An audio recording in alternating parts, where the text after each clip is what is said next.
Olympic Games return to America on NBC. What time is it? Game time! Flight 23 for Seattle is ready for takeoff. Oil pressure's good. Okay. Hydraulic quantity's good. Flaps are set to 0. Parking brake set.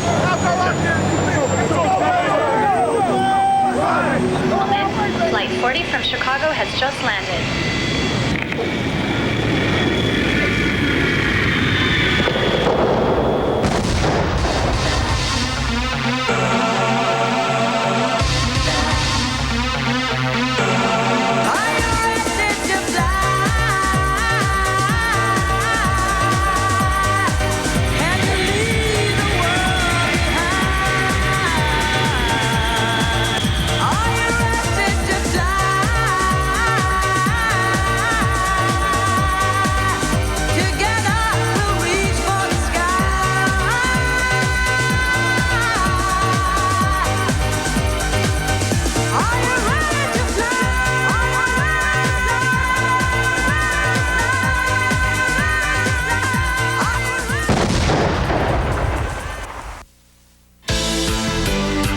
This is NBA Showtime, the 1996 NBA Finals.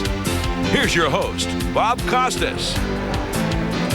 A look at the Space Needle in Seattle. The Sonics trying to launch a comeback here as the scene shifts to the Emerald City for Game 3 of the NBA Finals. Key Arena is the site, and the Sonics will no doubt be buoyed by a high-energy crowd as they look to get back in the series, which, as you know, Chicago leads 2-0.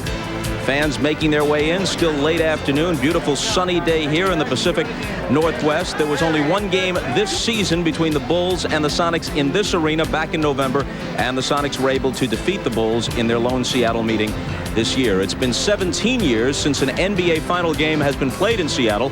That's when a group led by Gus Williams, Jack Sikma, Dennis Johnson, downtown Freddie Brown, and a young coach named Lenny Wilkins captured the title. Among the current Sonics, Shawn Kemp has emerged as the main man in this series, averaging over 30 a game in the first 2, but he'll need some help tonight. And Gary Payton is the guy the Sonics are looking at to pick things up.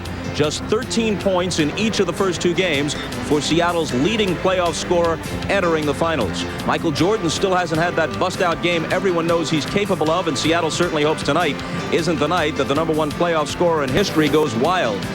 Dennis Rodman, always on the wild side, making his way in. He went crazy on the boards in Game 2, 20 in all, and a record-tying 11 on the offensive end as he gave Seattle fits in Chicago. Welcome to Key Arena, everybody. Bob Costas upstairs along with Julius Erving and Peter Bessie. We'll have a full pregame show this evening, and then Game 3 of the Bulls and Sonics. Tip-off at 7:45 Eastern Time, 4:45 here in Seattle. It's a daunting task the Sonics face, even as they return home for Games 3, 4, and if necessary, 5. Only 2 teams have come back from an 0-2 deficit to win the NBA Finals. The 69 Celtics, Bill Russell's last championship team, which beat the Lakers of Chamberlain, West, and Baylor. And the 77 Trailblazers, Bill Walton's team, which overtook Julius Erving's 76ers. But more to the point for the Sonics is that they must now win 4 of 5 from a Chicago team which, including the playoffs, is 85-11. And they lost 2 games in a row only once all season. Our game reports start with the trio who will call it. Marv Albert, Matt Kukas, and Bill Walton. Marvelous. All right, Bob, and Bill loves every possible mention of that 77 Portland come-from-behind victory over Philadelphia. So here are the Sonics down 2-0, but their coach, George Karl, likes to look on the brighter side. We have grown up so much, and mentally we have gotten to a point where Chicago is challenging us. It's mental more than it's physical, in my opinion. And we can't let them win that. Because that's where they're dominating. That's where their experience is more valuable to us. And I don't think they're that far from us. I'm sorry. I think there's a lot of equality out there. And I might be the dummy of America right now, but I think there's more equality out there than separation. All right, Bill, do you buy that? Marv, George Karl, he seems to be searching, almost pleading for confidence, and he'll certainly get that from the fans today. But Seattle's biggest problem has been their offense, their lack of ball movement, their lack of team play. In the regular season, these guys really passed the ball well and rarely turned it over. In this NBA Finals, through 2 games, absolutely nothing there. But consolation for Seattle is that 10 years ago, this is where Michael Jordan was, where his teammates were standing around watching him play. Fortunately, unfortunately for Seattle, they don't have 10 years. They have to win today, Marv. All right, as for the Bulls today, here are the thoughts of their coach, Phil Jackson. We know this, that it's a do-or-die game for the Sonics. I mean, this is the one that, nails the coffin lid shut if you can get this game. So we know the Sonics can play a desperate game, and we're going to have to measure that and have the poise to counteract it. And their backs will be to the wall in this pivotal 3rd game of the series. On a serious note, Matt, it's been a similar pattern for the Chicago Bulls over the first 2 games. They have shut down the Sonics defensively in the 4th quarter. Well, Marv, Chicago is the best defensive team in the league, and they always seem to save their best for last. 4th quarters in the playoffs, downright stingy and getting better each series. And it's talent, experience, and intensity at just the right time. And that's why Chicago is 2 wins away from winning their 4th NBA championship. All right, for more on the Bulls and the Sonics, let's check in with Jim Gray. All right, thank you very much, Marv. Well, I spoke with Michael Jordan, and he told me that the Bulls must be able to withstand the very early surge and all the emotion that will be in this arena from the Seattle Sonics. He says he knows it's going to be loud, wild, and crazy here in this arena. He says we must do everything in the first 10 minutes. We must come out focused. In the past 2 games, the first 2 games of this series, we were lethargic in the first quarter. If we're that way in this game, we will not be able to come from behind because of the emotion of this building. He said we must de-energize them. We must find a way to get out off the blocks early, and that the first 10 minutes will be the most important minutes. He said that a desperate team does desperate things, and that a wounded dog can be a very dangerous dog. Now for more on the Sonics, let's go to Hannah Storm. Well, Jim, Michael Jordan talking about taking the formidable crowd here out of the game, and that's going to be a tough task early on, as Key Arena is one of the loudest arenas in the NBA, and this city has worked itself up into a fan frenzy following the Supersonics' run to the NBA Finals, as evidenced by this scene at Boeing Field. Now, keep in mind, this is at 3:50 a.m. on Saturday morning. The team arriving from Chicago down 0-2. There were no less than 1,000 fans to greet them at the airport. And the Sonics will desperately need the help of that 6th man, because their fine 6th man, Nate McMillan, off the bench, will be unable to produce for them today. He will not be able to play in the game today, although he seemingly looks fine here shooting around a couple of hours ago. The disc injury in his back is too painful to allow him to play, and he told me unless something drastic happens, we will not see him for the remainder of the finals, because he will risk permanent damage to that back. That has severely damaged the production of the bench, which has only 11 field goals in this series, 10 of them from Sam Perkins, and to match that, they have 11 turnovers. Disappointing from a team that was able to go 9 deep in the regular season. Marv? Well, I'll take it in this case, Hannah. Thanks for the report. And bad news for the Sonics, and tough news for Nate McMillan, a classy veteran, missing out on his chance to participate in the NBA Finals. Some of the NBA's best defensive players have been on display in this series. Jordan, Pippen, and Rodman were on the all-defensive team, and Seattle's Gary Payton was the NBA's Defensive Player of the Year. But Payton has not come through in this series on the offensive end, just 13 points a game, and a total of only 9 assists in the 2 Seattle losses. Yesterday, he spoke with Peter Vesey.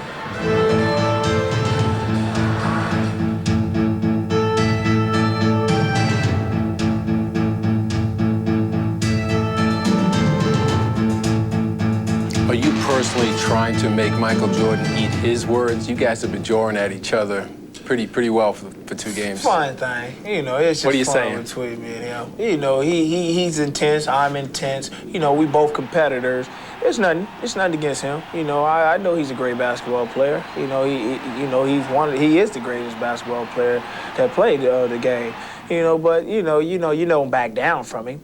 That what makes him respect you more, when you go at him and he comes back at you. So it's no big thing. Me and him we just having fun out there. Gary, wouldn't you prefer, as the best defensive player in the league, to guard Michael Jordan MVP? It probably would be like that, but Nate is hurting. I'm playing too many minutes for me to spend most of my time focusing in on him.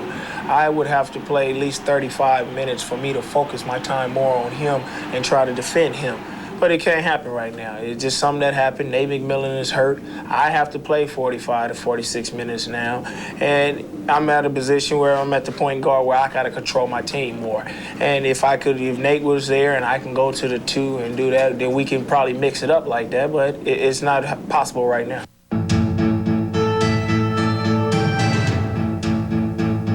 Gary, Phil Jackson's whole game plan coming into this series was to take the ball out of your hands, the same way he did against Penny Hardaway.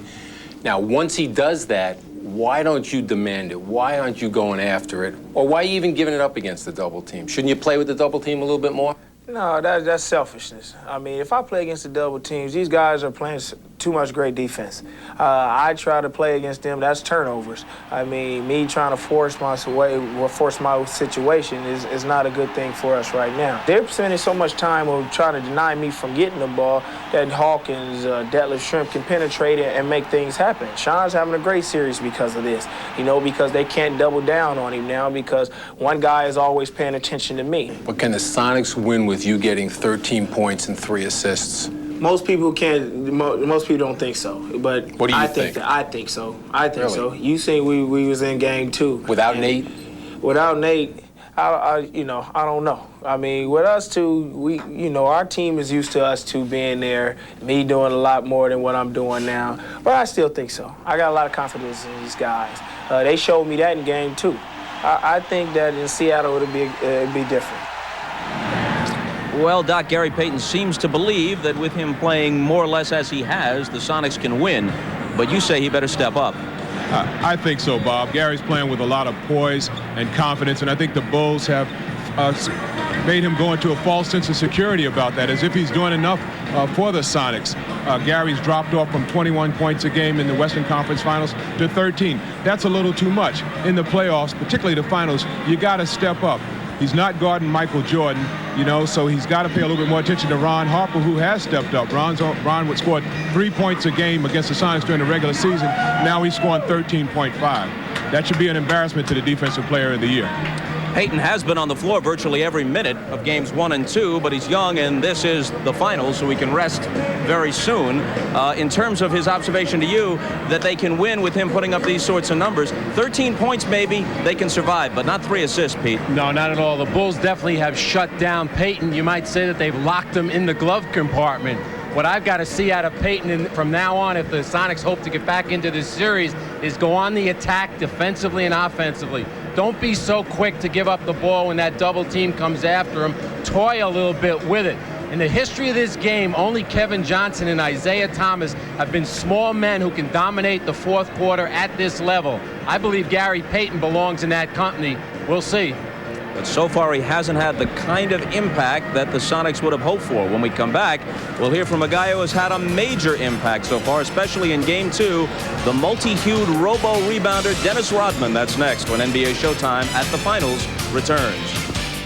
Beauty of Seattle, a ferry making its way across Puget Sound. And a view of Key Arena sitting on Elliott Bay. No relation to Willow. An average of 42 inches of rainfall each year in these parts, but it's been gorgeous this weekend. Welcome back to Key Arena. Let's talk about Scottie Pippen. He was originally drafted by the Seattle Sonics, the 5th overall pick in the '87 draft. Then he was quickly traded to Chicago in exchange for Olden Polynice and a second-round pick. Then just a couple of years ago, a deal that would have brought him to Seattle in exchange for Shawn Kemp was seriously discussed. A short while ago, Scottie spoke with Ahmad Rashad. Scottie, you ever thought about the fact that you could have spent your entire career playing here for the Sonics? Well, I do at times. I realize it's the team as I was drafted to. There's also been a lot of talk about me being traded here, but I'm very happy that it didn't happen. I'm glad to be back in the Fountains, and, I think Seattle is a great city. I enjoy visiting here, and that's pretty much about it. All right. Now, you have Seattle in the same spot that you had Orlando, down 2-0. If you win, they're down 3-0, and you pretty much take their spirit away.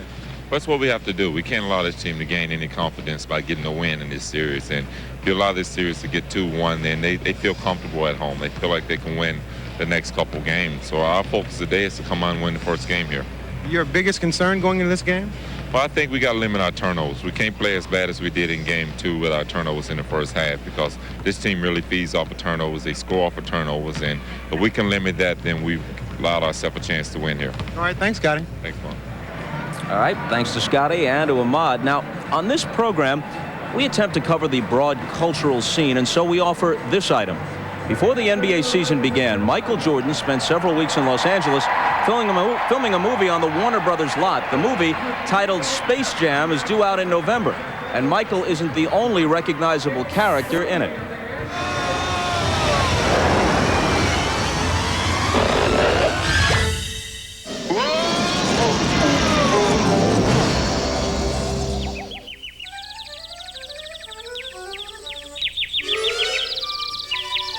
Oh, look out for that first step, Doc. It's a real Lulu. Bugs Bunny? You were expecting maybe the Easter Bunny? You're a cartoon. You're not real. Not real, eh? If I weren't real, could I do this? Oh, look. Is that Mike? Michael! It's Air Jordan.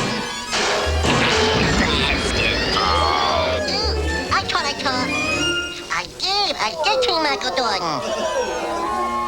Pardon me, Mr. Jordan. Could I have your your John Hancock, please? Yes, this flick will be released in November. Now, I guess I could turn to Julius Erving at this point and say, what's up, Doc? But that would be so obvious and really rather corny. Oh, it's not raining outside, but the Sonics certainly hope that their Rain Man can be thunderous in here tonight. So you're just tossing off the carrot. You're not supposed to talk with food in your mouth. You know, I'm going to have to try. The star of Chicago's Game 2 win wasn't Michael Jordan, really. It was Dennis Rodman. He was terrific off the offensive boards, grabbing 11 and pulling in 20 rebounds altogether. Then after the game, Rodman welcomed Jim Gray to his world. Rodman with the offensive putback. Well, Dennis Rodman made that play happen. I'm the hardest working guy in the NBA, I think, and the hardest working guy on the floor, and people don't give me credit for that. The look of the hustle by Dennis Rodman a moment ago, and then Dennis saying, so have you read my book? And people think I'm a sideshow. For some reason, I've been in this business for 10 years and producing and doing the things that help teams win. And it doesn't matter what I say or do off the court. I come to work every day when I'm on the court. Jerry West told us that you're the smartest player in the NBA. Do you agree with that, are you? I think I'm witty. I think I'm a little crafty. I don't have to be a scorer to be productive. It's all about knowing your craft and how you can perfect that craft and keep going on the longevity of this business. Would you say you're instinctive? Would you say that you just work harder to get the ball? Is it a combination of both? You know, you have to be a specialist. You have to know, you have to visualize what's going to take place the next time the ball hits the rim, next time the ball swings across the court. You got to know what's going on, and you have to visualize that at all time. That's why young guys today that come in this business don't know that. Dennis obviously not happy with that call. Game 1 of this series, Michael Jordan came over to you after you got a technical foul and was somewhat annoyed and tried to calm you down in the same sense. How would you describe your relationship with Jordan, and has he been a calming influence to you? No, I think Michael Jordan is his ambassador to the business here. He has to be the conductor. There's the symphony, and Michael Jordan has to be the conductor. He has to make sure that everyone's on key. You know, if someone's out of line, he's gonna make sure that that person's gonna play the right note. If not, we have to do something about that. I think we have a good relationship. I mean, it's like a husband-wife team. You know, I got my business, he has his business, and when we need to come together, we come together. Will you be in Chicago next year? If I am, great. If I'm not, only thing I can say is thank Chicago for having me here. You know, if people say, that simple. Just that simple. I cannot cry and get all emotional and mad and sad. I can't do that. You know, life is too short. You know, Chicago's been good to me. If the organization don't feel like that I'm not able to come back and do what I've been doing, that's great. I said thanks a lot. I've loved Chicago. I appreciate it. But I'd like the people to step up and say, he belongs here. He's earned I trust and I love. He belongs in Chicago. We need Dennis Rodman. If the people don't want to stand behind me, that means I need to move on. We'll move on here on the pregame show, but we'll have more of Jim Gray's conversation with Dennis Rodman at halftime. And when we come back to Seattle, we'll hear from the Rain Man, the Sonics' Shawn Kemp. We'll talk with Peter Bessie after these commercial messages. Scorer so far in these NBA Finals has been Shawn Kemp of the Sonics, better than 30 a game. Unfortunately for Seattle, he simply hasn't gotten enough help. You can hear the reaction in the background. Moments ago, the Sonics came on the floor to thunderous applause. Now the Bulls are coming out to hisses and boos. Back to, and Dennis Rodman leading the way, always the object of much fan affection when on the road.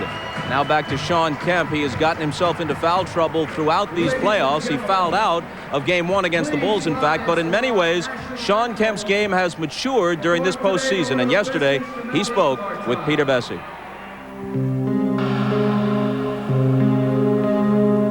Frustration by Shawn Kemp. Just let that one go. You got to play above the antics of Dennis Rodman. Shawn, what's the mindset of this team? George Karl told me that coming off that plane or on the plane after Game 2, you guys were very, very quiet. Mm-hmm. Oh, a little quiet on the plane, a little disappointed.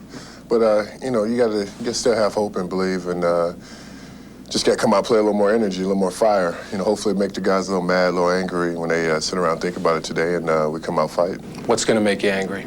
I think just thinking about it. I think anytime that you've had success, and especially when you struggled in the past and you come back and you made it to the championship, now it's hitting you. They're doing it good to make it to the championship unless you win it. And hopefully we can start realizing that as a team and come out and play with some fire. Michael Jordan said that the guys that have not been through this finals experience, his teammates have been passive. Do you notice that with your guys, a change from the previous 3 rounds to this round? I think so. I think because the defense have picked up the intensity instead of guys being guarded, you know, 10 or 15 feet outside the rim or used to dribbling the ball up court. Now they're being pressured dribbling the ball up court. And when someone's in your face all the time, it makes you want to back down a little bit, not be so aggressive, and it's definitely taking effect on both teams, I think. Aside from the final score in the first 2 games, what upsets you the most about your team's play? Not going to be the Bulls team unless you're tuned in for 48 minutes. So I think all of us, not just half of us or some of us, all of us. I think, you know, the first game I had 7 turnovers, even though I scored a lot of points. So it was disappointing to me to throw the ball away a couple times at the end. And then, you know, last night we let Rodman come in and get some offensive rebounds, some tip-ins and stuff. And that's all of us not tuning in for 48 minutes. He posterized Scottie Pippen. Shawn Kemp hammering it down. You've been more mature in this series than I've ever seen you throughout your career. What do you attribute that to? I think just working throughout the season, being patient. You know, I think I honestly think that you prepare yourself a few months ago, not just the last couple of weeks for this game here. I think it was prepared a couple months ago. I think just being patient and taking my time and accepting what the defense gives me, I think has helped me out a lot. It's more than that, though. We're talking mental maturity here, Shawn. You're not arguing the calls. You're staying out of early foul trouble. Yeah. Making those free throws. Which I sat back and I've watched a lot, and I watched Chicago play a lot of teams this playoff. And the one thing that I did see was the first round, they frustrated Alonzo so much where I saw him getting ejected out of the game, and I saw him, you know, really lose control of himself because I knew he wanted to do so well out there. And I think that's what happens a lot. That when you play against Chicago, you know, they're so used to guys just coming out and trying to score offensively on them. Sometimes you get yourself in trouble. So the thing I've done, I think, is really been patient. You know, play defense, get some block shots, rebound the ball, and it keeps me into it, not just at the offensive end, but the defensive end, too. Why is it always that people react to the Bulls instead of having them react to their team? Why aren't you the same team you were against the Rockets, attacking defensively? Because of the aggression of the game. I think what happens is that you have a Michael, you have a Scottie, they handle the ball most of the time, so they're aggressive. They're always taking the ball to the rim. No matter what, they're always going and keeping you on your heels, and when that happens, I think teams and players usually have the tendency to, you know, to lose their confidence a little bit. Okay, what are we going to see in Game 3 that we didn't see before? More contribution from the bench, more energy? What? Well, I think we need a little more contribution from the bench. Maybe some guys that step up. Sam's played well for us in the last couple of games, but I think we're going to have to come in and maybe use Frank a little bit, help us rebound the ball. You know, Irvin may have to stay out of foul trouble a little bit to help us out along in the fourth quarter a little bit. So, you know, somehow we're going to have to utilize our big men a little bit more, I think, later in the game. I think that's what Chicago does a lot is, you know, they switch up big men, then later in the game they put their big men in, they're able to get the tip-ins on the offensive board and to have good position on the defensive end. You know, as these playoffs approached, it appeared for a while that Shawn Kemp was regressing. He missed a team flight late in the season. Then in the final meaningless regular season game against the Nuggets, he got tossed for fighting and thus suspended for the first game of the playoffs against Sacramento. But as we turn again to Peter Bessie, ever since those incidents, it looks like he's turned a corner. I'm really proud of Shawn Kemp's development in terms of his game, his personality, and as we just heard, his expert analysis of this series. He seems to really be trying to make the concerted effort to do the right thing, as opposed to players like, say, Derek Coleman, who's committed to doing nothing or his thing. Well, let's turn to the doctor. Your prescription is, Doc, that as good as Kemp has been, he can be better still. Oh, I think so. Shawn Kemp has done an outstanding job as a scorer, rebounder, and as a shot blocker. But the Sonics need for him to do more. You know, Shawn has to afford Coach George Karl the luxury of taking him out of a game just to get a blow or to try and exploit different matchup situations. It totally discombobulates a coach's game plan if players are forced out of the game because of fouls. And Shawn Kemp and Irvin Johnson have been very guilty of this. I think I heard most of what you said, Doc, but they're already roaring at Key Arena. So we're closing in on Game 3 of the finals, the game that decides if this becomes a series or if Chicago puts the champagne on ice. We'll hand it over to Marv Albert, Matt Guokas, and Bill Walton for the call as the NBA Finals continue on NBC after these messages from your local station.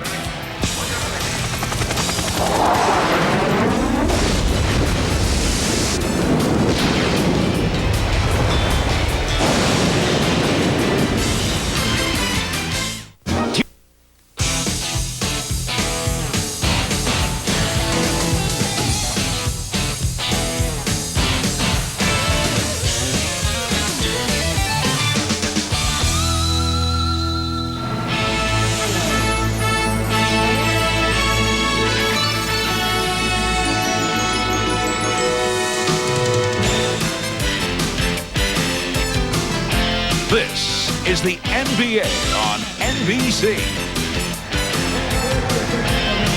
The 1996 NBA Finals.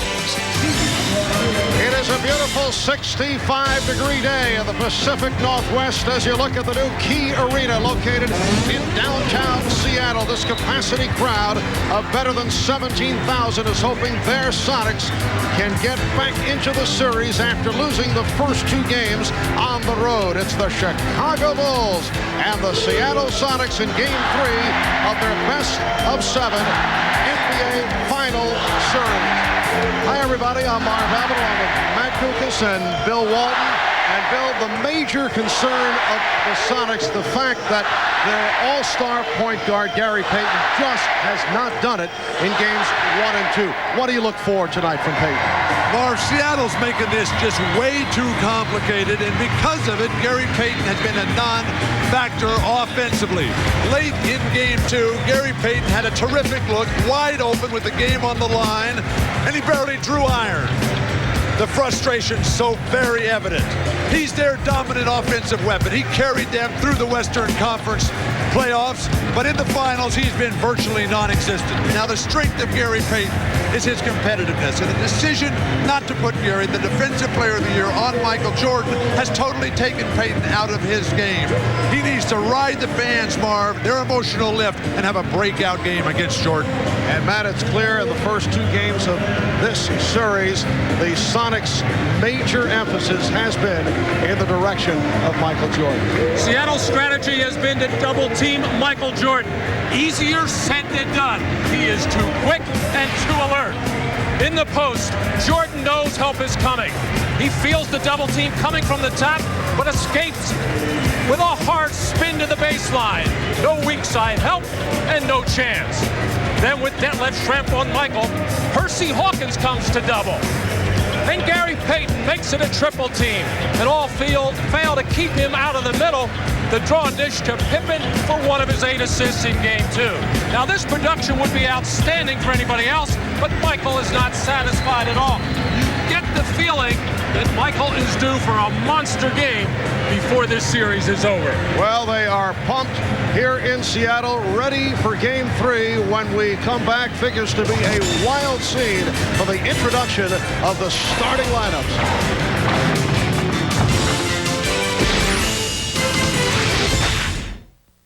Oh, Bill, did I tell you what Patty said that Rachel heard about what Mark said about Patty? Well, Bill, are you listening?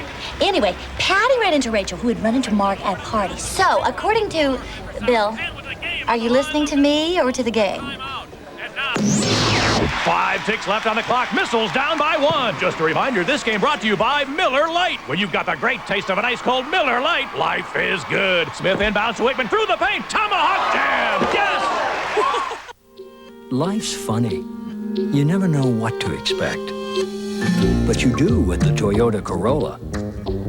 It comes equipped with a 20-sensor self-diagnostic system to help ensure things are exactly as you'd expect at every turn.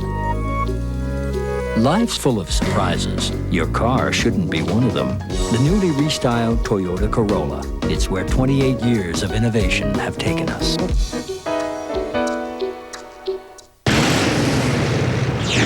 Carbon monoxide isn't the only thing to worry about coming from your tailpipe, because with every stroke of your engine, motor oil is being vaporized into exhaust, leaving less and less protection.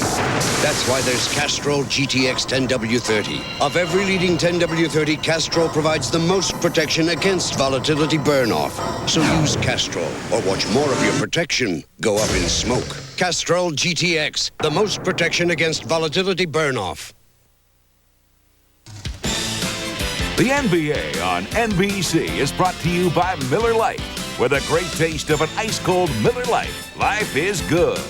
By Toyota and their full line of quality cars and trucks. Toyota, I love what you do for me. And by MasterCard. It's smart money. We welcome you back to the Key Arena in Seattle. And they are standing and cheering for the Seattle Supersonics, who are 44-5 here at home, including the playoffs, and that also includes a victory over the Chicago Bulls last November. We're set for the introduction of the starting lineups. Let's go to the public address and Jim Gracie. Ladies and gentlemen, welcome to Key Arena at Seattle Center for Game 3 of the 1996 NBA Finals between the Chicago Bulls and your Seattle Supersonics. And ladies and gentlemen, today's starting lineup, first of all, for the visiting Chicago Bulls. A 6'6" North Carolina, number 23, Michael Jordan. His 6'11" guard from Croatia, number 7, Toni Kukoc.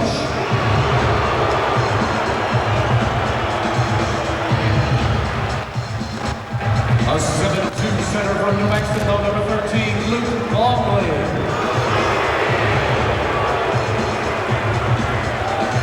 A 6'7" forward from Central Arkansas, number 33, Scottie Pippen.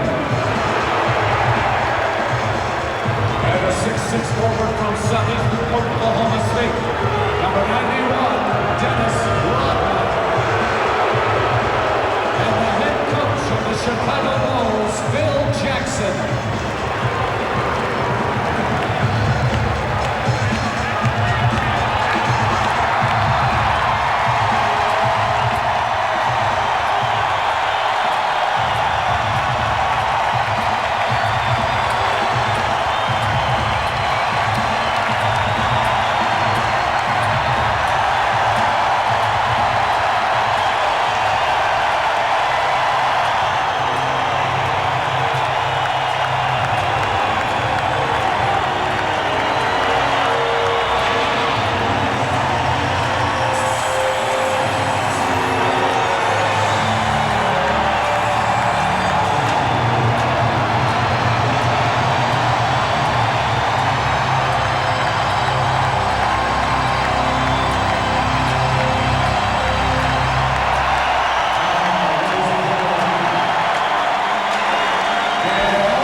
is ready, as are our Ahmad Rashad and Hannah Storm. We have reports from both. Let's start with Ahmad. All right, thanks, Mark. First, a change in the Chicago Bulls starting lineup. Tony Kukoc will start for Ron Harper, who will not start because of a sore left knee, but although he will be available.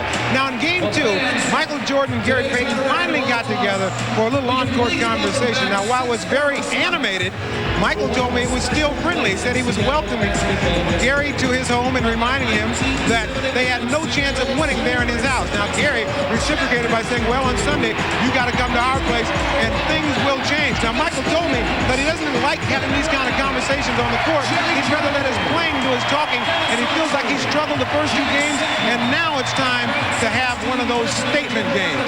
For more on it, Seattle side of it, let's go down and Well, Michael Jordan is still the Sonics' priority on defense. Shawn Kemp told me today that during their practice yesterday, they worked on defensive adjustments on Dennis Rodman, who killed them with 11 offensive rebounds in Game 2. He said that during crunch time, instead of rotating off Rodman, they're going to treat him like a shooter. They're going to designate a defender to box him out.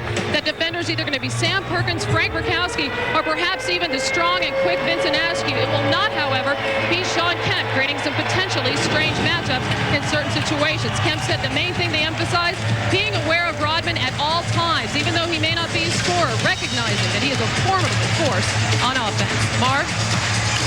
All right, Hannah. And as we saw prior to Game 7 of the Seattle-Utah series, the Sonics have added what can be labeled a new twist in revving up the crowd.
Ring announcer Michael Buffer making the trip to Seattle, but you know, he might want to consider switching to the decaf latte. The officials, Dick Bavetta, Steve Javy, and Hugh Evans.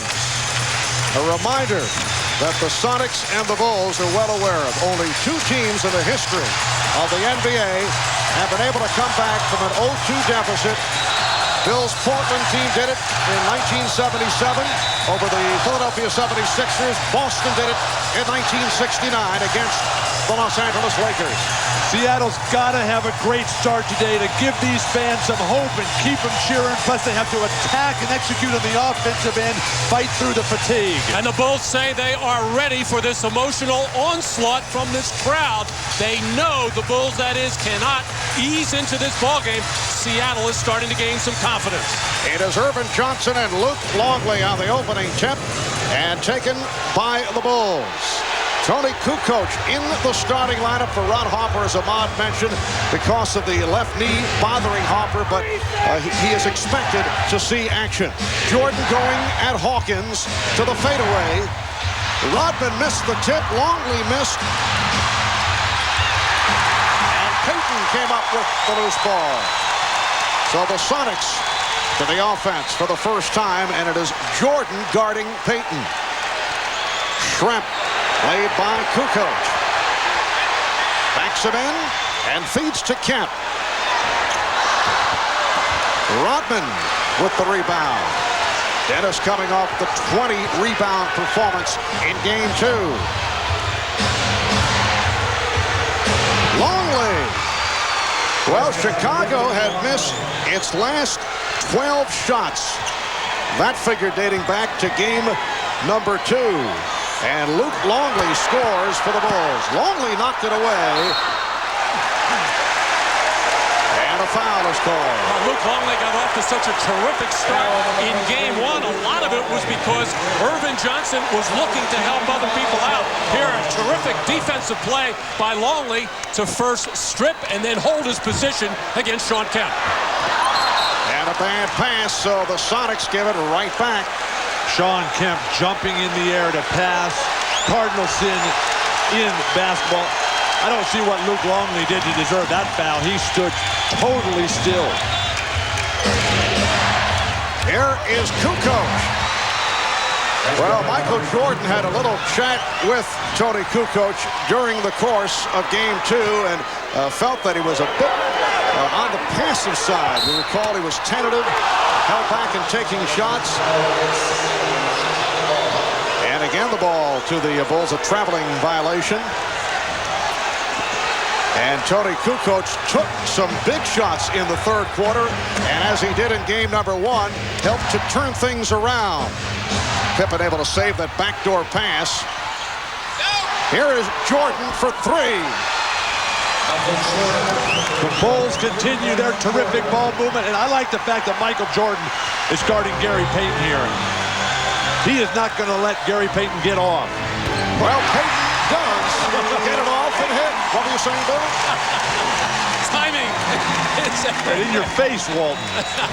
You're next. Bulls 7 and the Sonics 2. The Bulls able to get off to the quick start. Jordan setting up Longley. Yes. Talking to the Bulls prior to tonight's game, they're all concerned about the energy lift that this crowd would provide Seattle. Well, they took care of that with the fast start. Well, Chicago looked sluggish and slow of foot in game two. Much, much quicker here to start game three. Sam Perkins getting set to come on. Early substitution. George Karl not giving anybody a chance to play as Jordan will drain this three. You can just see, as Ahmad was pointing out, the focus, the determination, and the fact that he's guarding Gary Payton. Shrek got the step. Open shot for Perkins. And it's Rodman with the rebound. George Karl yanks Irvin Johnson, who did nothing right or nothing wrong, but in a couple minutes, what do you expect? And then they give Sam Perkins a shot too early. Here comes Shrimp. Hawkins. And Payton from deep in the corner. Rodman for Jordan. 2-on-1 development. The lead for Kukoc. Stopped by Hawkins. And a jump ball. Good play by Percy Hawkins. Hugh Evans called a jump ball, but the outside official, Dick Bavetta, has called a foul on Hawkins. Well, Michael Jordan and Tony Kukoc continue to have a little bit of discussion. I think Michael was disappointed that Tony could not catch and finish on that lob, but he didn't have his steps right. His timing was off, so all he had to do is he made sure he kept possession of the basketball. That was the smart thing. Pippen got the step and puts home the putback. It's always funny because a great player. Oh, they're going to call a foul on Rodman in the transition game. Oh, not a foul, excuse me. Now they do indicate a foul call. It is on Rodman, and a timeout is taken with 8:29 remaining in the first quarter. The Bulls with an 11-2 advantage. Although the Bulls won game two on Friday night in Chicago, Michael Jordan was not pleased with his own play or with the play of his teammates, and we talked about that earlier with Michael. Well, I felt we were not preparing ourselves appropriately for the games mentally. I think Phil and the coaching staff have done a heck of a job in trying to get us prepared for the game strategically, but I think what we have to do is consume all that and then go out there and execute it properly. And we got to have the right mental preparation to do such. And I felt we were, because at home, taking things a little bit for granted, a little lightly, and it showed in the first half. Well, it has not appeared to be the case here at the start. Gary Payton has come out firing away. You just saw that air ball from deep in the right-hand corner. he's taking lots of shots, but those shots have got to go in. Seattle 0 for 3 from behind the line, continuing a disturbing trend as Jordan making that statement game, going at who's ever guarding him. Well, whatever the Bulls did yesterday at practice and what they talked about today, they are moving their bodies and moving the ball. The offense is crisp. You mentioned the disturbing trend as Kemp is able to get position inside. The disturbing trend from three-point land. They are now 8 for 34 from downtown in this series. Well, that's been the focus of Chicago's defense throughout the playoffs against every team. They do not want to give open looks to anybody. Tony Kukoc with a beautiful move. He's hit 2 of 3. And the Bulls are up 15-4. Another bad pass. The sloppy play by Seattle continues. Assist to turnover ratio. We talked about it at the Open. Plus, you get this sense that this is like Game 3, Chicago at Orlando. That 20-point victory. Chicago came out and played perfect basketball, particularly from the defensive end. Backdoor lead for Longley, who blew the layup. And here's Kemp. Offensive foul. It's a charge on Kemp. Well, Dennis Rodman saw that one coming from about 30 feet away, and he couldn't believe that Shawn Kemp just kept coming and coming and coming. He was standing there waiting forever. The offensive charge. Another turnover. And twice now, Jordan at the offensive end has thrown loud passes, once to Kukoc, once to Longley. I don't know if they work on those in their native Yugoslavia and in Australia. They need more television sets over there. Bill turning very, very cruel here. Well, that's how you learn the game, Marv, as a kid watching the games. We may see Michael curb those lob passes the rest of the way. Throw them to Scottie and Rodman. Illegal defense was just called for the first time against Seattle. Here's Kukoc for 3. Well, Phil Jackson forced to go with Tony Kukoc as the starter because of the knee problem suffered by Ron Harper, and Kukoc has come out on fire. 3 of 4, 7 points. 18-4 Chicago lead. Shrimp for 3. Did not hit the rim. Very poor offensive execution. To not the kind of start that Seattle needed. Chicago is playing perfect. And here's Pippen drawing the foul. Well, all season long, when Tony Kukoc has had the opportunity to start, he has delivered. In all of his statistics, much, much better. He's always been comfortable as a starter. You could see it in his eyes in this one. I think Seattle came out in this ballgame maybe relying too much on the emotion of the crowd in this building, and they have yet to settle down and just do not know where they want to go at the offensive end. Very haphazard. It is now Chicago 19 and Seattle 4. Percy Hawkins trying to put the move on Tony Kukoc. Shawn Kemp. And the Sonics are now rushing shots.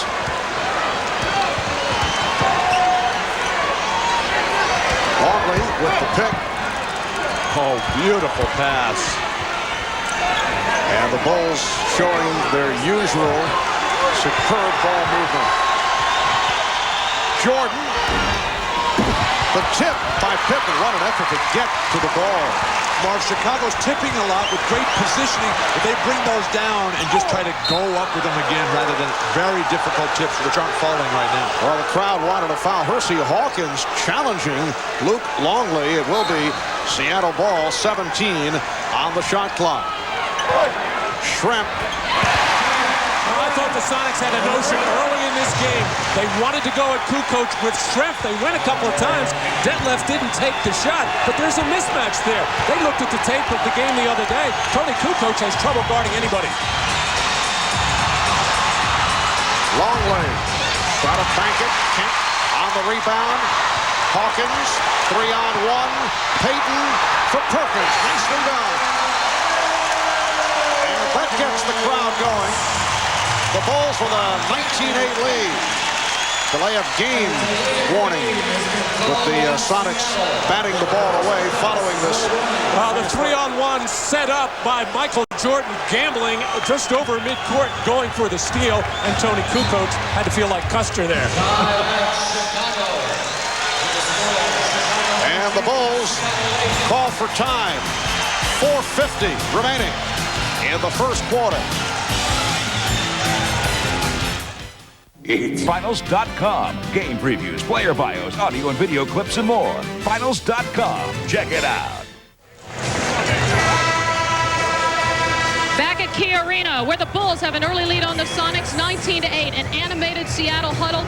Nate McMillan, the injured co-captain of this team, trying to pump up his teammates, saying, you're reacting to the situation. You're thinking too much. You've just got to play and let this game come to you. Sam Perkins telling his teammates, we're rushing, we're forcing shots, and we've got to stop doing that. And then Karl telling them to take care of things on the defensive end and get into the regular rotation. Start it with the defense. Ahmad? All right, Hannah, the story on Ron Harper, he irritated his knee the last couple of days in practice and came out today in the pregame warm-ups, and it was really bothering him, so he wasn't able to start. He's been in the back riding a bicycle, trying to stretch it out, trying to get ready to play. He's back on the bench now and appears that he may be able to play. We'll keep you posted, Marv. All right, thanks, Ahmad. Here's Jordan as we resume. Hacked by Hawkins. Steve Kerr has come on for the first time. Percy Hawkins picking up the foul, his second. Michael Jordan works that weak side post on the triple post offense so well. He gets the isolation, something that Phil Jackson's trying to get him into quickly. The slap on the wrist. You know that Ron Harper's got to be in a tremendous amount of pain because Harper is one of the toughest guys in this league, Marv. He plays through injuries so many times. It's got to be killing him and Nate McMillan that they can't be out here. And Hawkins sits down, replaced by Vincent Askew. George Karl is looking for a lift from Askew, who has been getting the minutes off the bench in 2 games, but only 1 of 5, and he's turned it over 5 times. Sonics try to break. Payton got the roll, and it's the Bulls 21-10 over Seattle. The first time in this series that the Sonics have attacked that full court trap after a free throw, and they get a terrific look and finish. The lead for Jordan, and he misses the layup, but Longley is able to convert. What's going on here? A terrific pass by Rodman. They read that backdoor play perfectly. What mental communication. Thing of beauty to watch. Bulls 23, Sonics 10. Schrempf for 3. And last touch by Kemp. Hannah was right on it. Seattle is confused. They're trying to do too much, trying to think too much. Keep it simple, play basic basketball like the Bulls. And you see the rebounding advantage again for Chicago. We are seeing the best spurt of basketball that the Bulls have shown over the first 2 games and a quarter. Here's Longley getting inside. Nice move by Luke Longley, and the Bulls now lead 25-10. It has not been impressive for the Bulls, although they did win the first 2 games. Steve Kerr said the other day the Bulls have actually played only 3.5 good games in the entire playoffs. It's nice that they set such a high standard for themselves. That's one of the reasons they've dominated basketball this year. Kemp able to save it. Shot clock is rolled down to 3. Down to 1. And it is a 24-second violation. What a defensive sequence by the Bulls. But Seattle's forwards on the offensive end are really giving them nothing. These are their creative forces, Kemp and Detlef Schrempf. These guys are jumping in the air to throw wild passes, not making good, strong, authoritative moves to the hoop. 3 minutes to go in this first quarter. Here's Kerr from way downtown. His shooting has been off in this series. Well, Steve has been unable to make him from the new 3-point line. He's moved further back. Feels he can maybe get his touch again. Perkins off the head fake. Sam Perkins with a strong move. Bulls 25. And the Sonics 12. Longley unable to control Perkins. Perkins is left-handed, Luke. Jordan. Yes. 9 points for Jordan. He's hit 3 of 7. Not seeing many stops at the other end of the court as Chicago goes to the offense. They have been scoring at will in this first quarter. It's a classic example of just what great offense does to a very good defense. One of the top-rated defenses in the NBA, Seattle, this year. And a 3 for Jordan. That gives him 12. Bulls lead 30-12. Well, the Chicago Bulls respect the defense of Seattle. I think that's why they came out. They knew they would be tough in this building. That's why they had come out. They spaced the floor beautifully and passing the ball and making their cuts to a team. The steal by Jordan, leading to the breakaway by Pippen. Oh, the Bulls are just eating up the Sonics in this opening quarter with 1:35 remaining. It's the Bulls 32 and the Sonics 12. 22nd timeout called by Seattle. Michael Jordan hits the three-point shot and then comes right back on the defensive end on the advancement of Seattle's offensive possession. The look-away pass and Scottie off to the races. And you have to wonder if Chicago was just toying with Seattle back in the Windy City.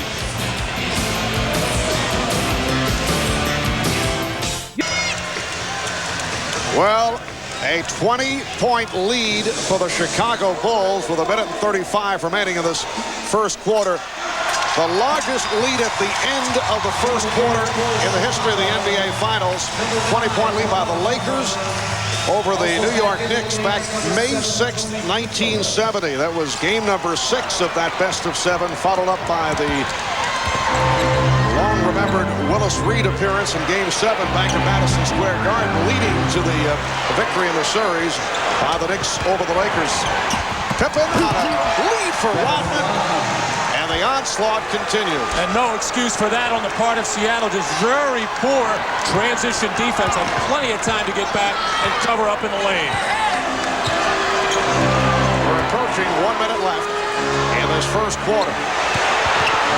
Trent. Reverse. Able to recover. And the Bulls now lead 34-14. Ron Harper is on the floor for the first time. Did not start because of the knee problem. Michael Jordan sitting out here in the final minute and a half of the first quarter. So Harper and Kerr at the guards. Kukoc, Pippen and Rodman up front. Kukoc forcing. And Payton in the open floor. Hit from behind by Kukoc.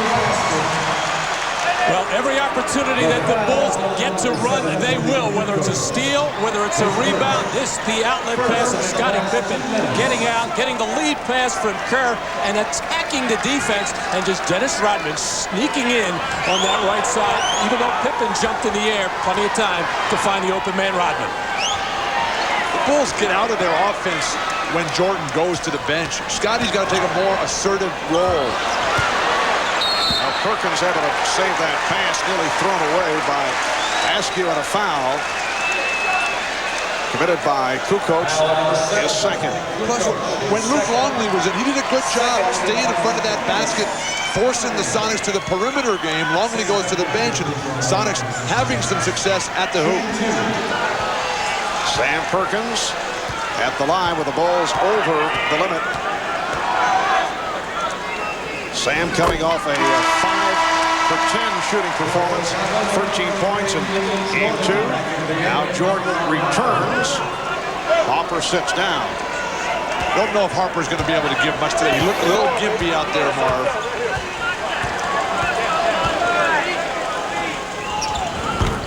16 seconds remaining in the quarter. 18-point Chicago lead. The Bulls holding for a final shot. Down to 5. Jordan putting moves on Askew. 1 second remaining. Well, Askew played him well. So the Chicago Bulls in command after 1. They are up 34-16.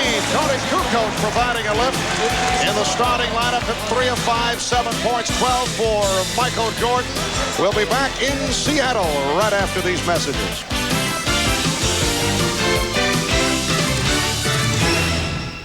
NBC, the 1996 NBA Finals.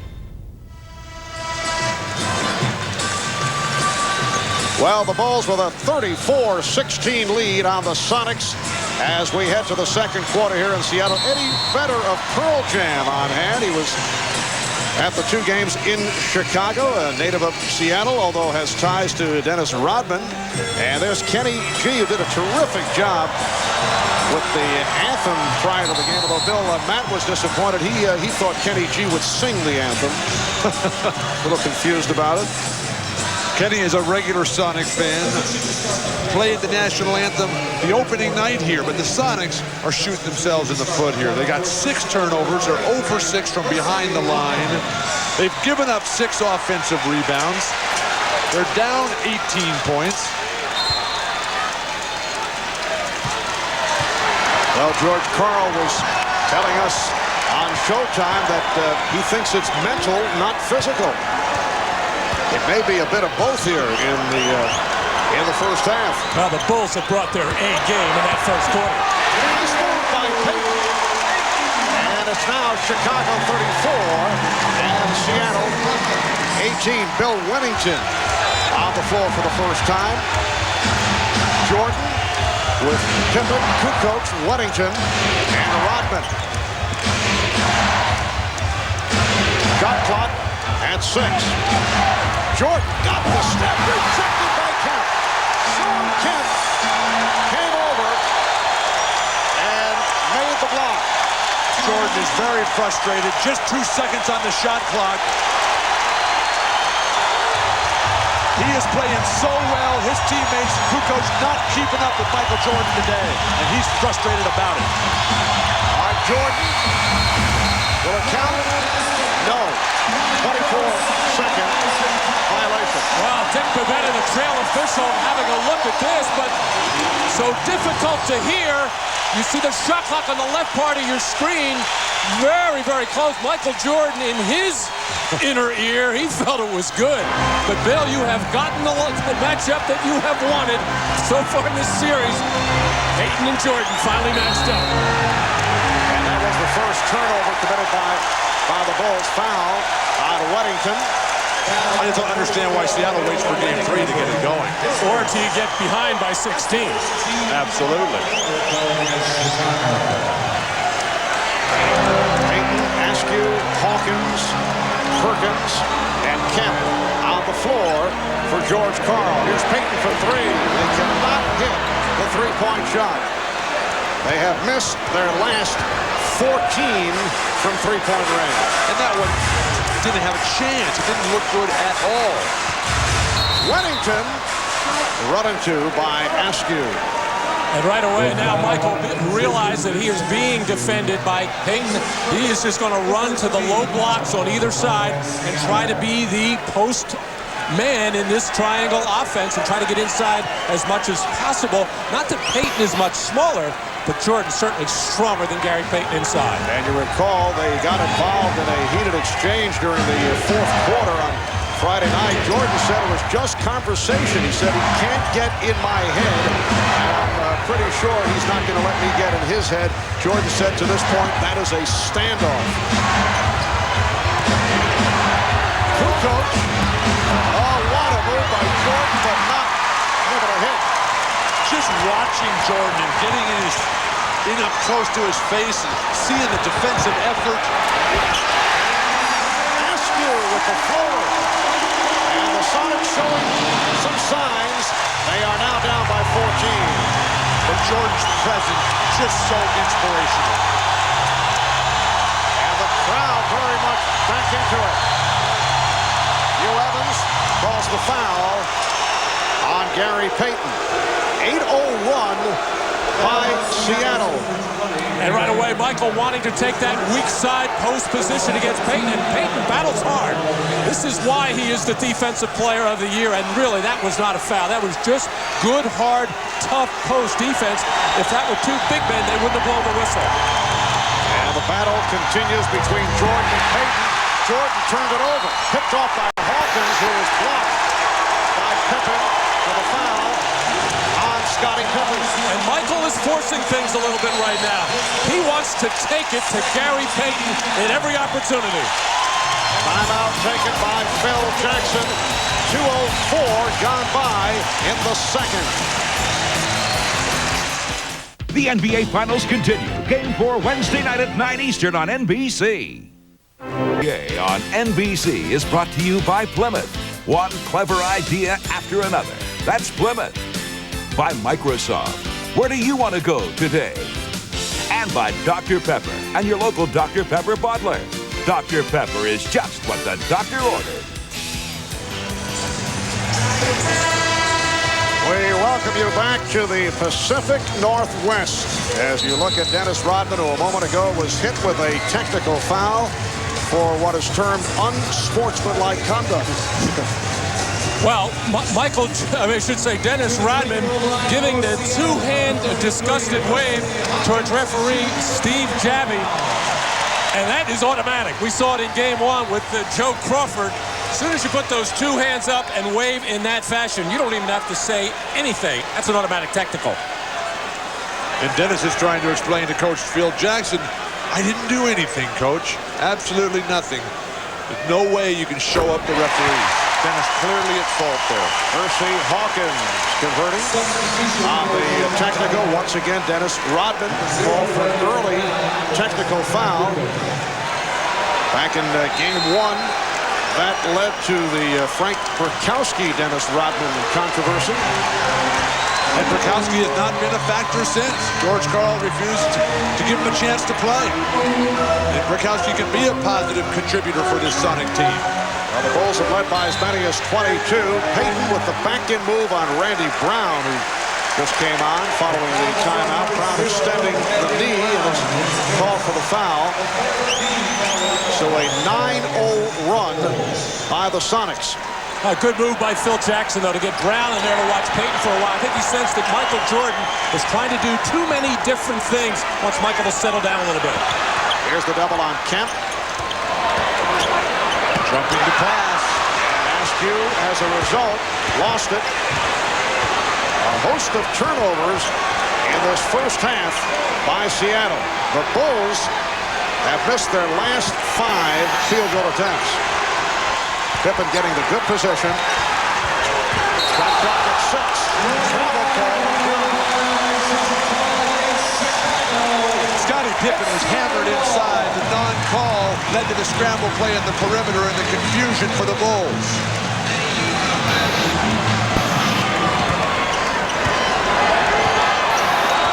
Payton again working on Brown. Payton lost his balance.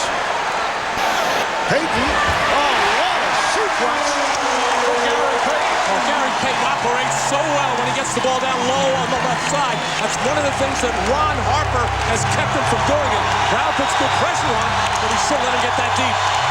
But look at the size differential that Randy Brown gives up.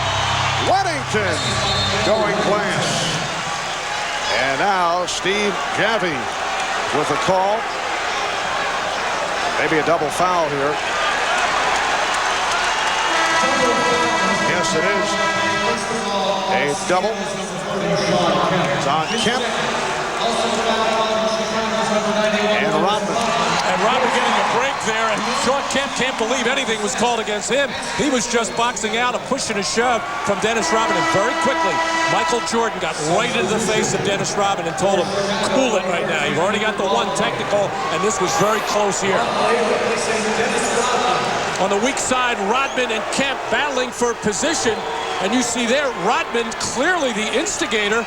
Kemp just trying to hold his arm up and box out Rodman. And now Shawn Kemp has 2 fouls when he was not involved in that play at all, and he has to go to the bench. Rodman also sits down after collecting his second. Shrimp for Askew. And it's a charge. Offensive foul. Vincent Askew trying to make things happen. His offense off, although he's not noted as an offensive player, but with the injury suffered by Nate McMillan, they're looking for a bit more from Askew. Marv, Askew is pump faking that 3-point shot. He hadn't even taken one. That pump fake doesn't work. Make another swing pass rather than try to create off an ineffective pump fake as Kukoc is in the lineup. Turnovers a problem for Seattle all season long. Yes, they force them, but they kick it away too many times. 9 turnovers already in this first half. Shot clock at 5. Brown for 3. Randy Brown, who does not think shot first, able to hit from 3-point land. So much of that is coaching, bringing the guys off the bench like Kerr and Bushler. They make so much of the Chicago bench, but really, these are all guys who nobody really wanted. Much the way Orlando has a bench that nobody wanted, but Chicago, through Phil Jackson, they just have such great ball movement. Everybody willing to give it up because they know, because of Jordan's leadership, he'll give it right back. Randy Brown on that last foul. How about Brown during the regular season? 1 for 11 from downtown and just hit the 3 here in the NBA Finals. 16-point Chicago lead. Shot clock down to 5. Perkins on the rebound. And the officials check with each other. The ruling last touch by Brown of the Bulls. Phil Jackson up the sideline arguing for a double dribble on Sam Perkins, but it was not an intentional dribble, the first bobble of the ball. George Karl wants a timeout. 7:09 remaining in this first half. The Bulls 39, the Sonics 23. Who reigns as NBA champs. Now go behind the scenes to find out where, when, and how they did it. Call a 10 defense. All this with the official 1996 NBA Finals video. Nothing gets you closer to the NBA Finals. Order yours now. Call toll-free 1-888-8-GET-NBA. This fall, a door will be open to a whole new world. Dark Skies. The Storm is coming this fall on NBC. This is not a good stat line for the Sonics. This includes tonight in the first half. They have picked up 41 assists, a low number, and they've turned it over 43 times. Well, it all speaks to their execution on offense. Not enough ball movement, not good passing, and consequently, you're not going to shoot the ball very well. But the Sonics have had problems with turning the ball over all season long. That man, Shawn Kemp, averaging 4 turnovers a game throughout the season. He's got 3 tonight, as does Askew. Kemp averaging over 30 points a game in this series. He's got 2 points this afternoon. Seattle had only 10 assists in the game on Friday night. Payton able to chase it down. Shrimp eluding Bushler, who just came out. That left Shrimp with his 3rd field goal. He has 6 points. And the Bulls now lead 39-25. Chicago is led by as many as 22. They came storming out to quiet this crowd. The crowd getting back into it with the good play by the Sonics, who were able to run off 9 straight points. Kukoc will go to the line as he was hit. This is just another example of what I would call careless defense. Yes, it's the way Seattle plays, but let's watch Shrimp first. Having to shake off the challenge shot there, got a good look at the basket, as Shrimp is going to have to do a lot more of that. But at the other end, ball goes inside to Luke Longley, and Gary Payton just gambles and comes over and double teams, and then leaves his other defenders out of sorts underneath the basket. You just can't do that. Matt, Chicago is the best offensive team in basketball this year by the numbers, but they stick with their patterns. You always sense, well, we know this is coming because they're going to post up a guy, they're going to flash off. Seattle, it's too much of a scramble. Off the pressure defense, a foul on Bushler. Bulls over the foul limit. 6.5 minutes remaining in this first half. You see Frank Burkowski getting set to check in. Dennis Rodman has been sitting it out, as has Shawn Kemp after they picked up the double foul. Kemp is now back on the floor. Shawn Kemp very quiet in this first half. 1 of 3 from the field. So Burkowski checks in, and here's his good friend Dennis Rodman getting set. to return. Now the courage of Phil Jackson right now.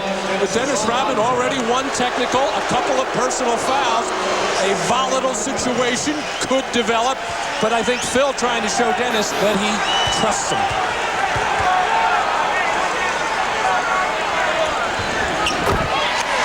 Bulls 41 and the Sonics 27. Coaches have to show trust in their players. That's why Phil Jackson is the coach of the year and the best coach in the NBA today. Phil, are you on the take here? Not that I would disagree with that, but you were pushing Phil right. Look what he does with this team. I mean, Luke Longley, nobody wanted him. Steve Kerr, nobody wanted here. Randy Brown, Bushler. He's taken all these guys. They learn from Jordan. They learn from Pippen. And they get an unbelievable team here that thinks basketball as a unit. Oh, I'm not disputing it, but I think this is about the 5th time it's been mentioned. And I wouldn't say that nobody wanted the players that you mentioned. It's just that they found their niche with this particular ball club. Luke Longley with a nice move as Rodman and Burkowski became entangled. Luke Longley with a terrific start. 5 of 8 from the field. 10 points. Bulls lead by 16. Schrempf for 3. And Rodman with the rebound. So the Sonics 0 for the last 15 from three-point range. Jordan got caught. Oh, Michael Jordan with a couple of miscues here in the first half. Oh, nice pass from Payton. That left Schrempf with 10. And Chicago's lead is now 14. More and more plays like that will get Seattle right back into this game and into this series.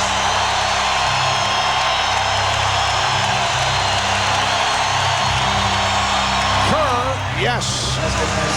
Steve Kerr with his first field goal coming into today. 1 of 11 from the field the first 2 games of this series.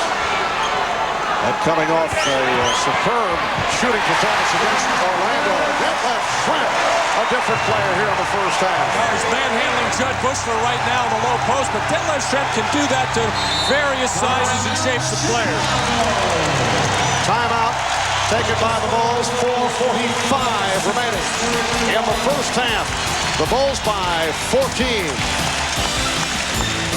Return to Key Arena in Seattle. Here's what's coming up on the Prudential Halftime Report. We'll bring you more of Jim Gray's interview with Dennis Rodman, one of the best rebounders in history. He won his 5th consecutive rebounding title this season. We'll also get the thoughts of Julius Erving and Peter Vesey on the first half of the Bulls and Sonics. Chicago has been great so far, building a 14-point lead. Let's go back courtside to rejoin Marv Albert, Matt Dukas, and Bill Walton. Marv. Thank you, Bob.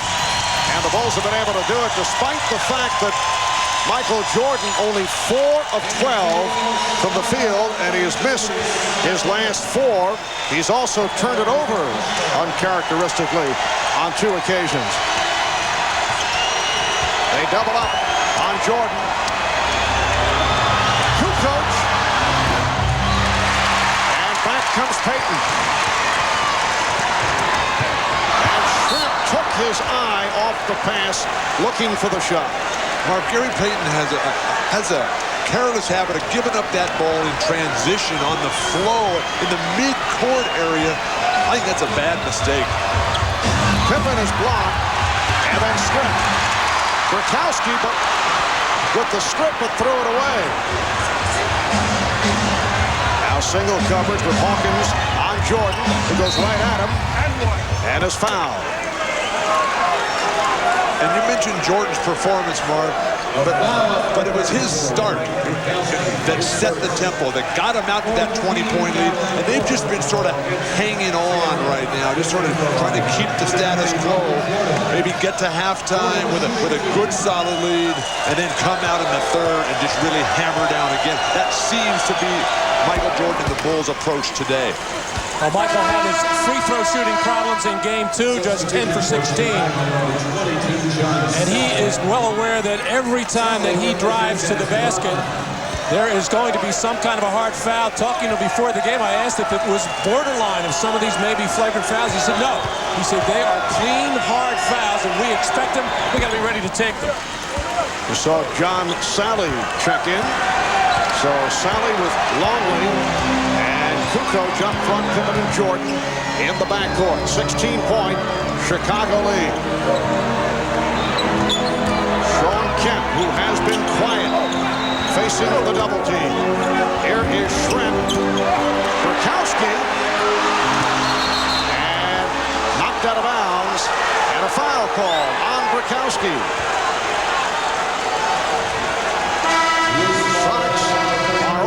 As Burkowski commits his second personal. A wild offensive sequence for Seattle where they're really just throwing it up there.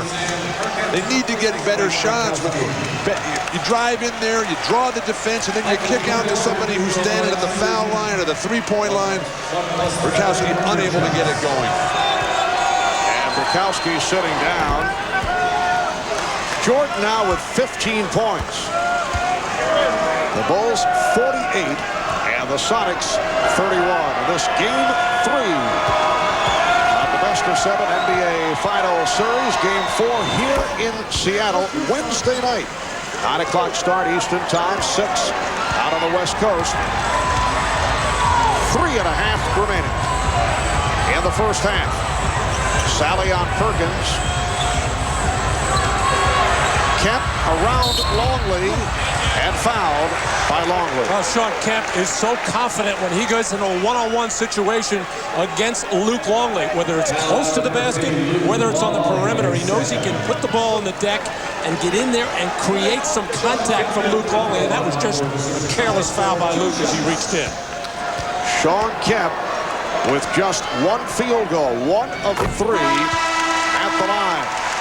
Kemp has been the offense for the Sonics' first 2 games, 29 points. And in game 2, he had 32 points in game 1. Longley sitting down after picking up his second foul, leaves with 10 points.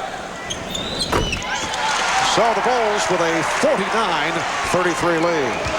Marv, Rodman's been in and out of the lineup so much tonight, almost like on a yo-yo there. Impossible for him to get a rhythm for the ball on the boards.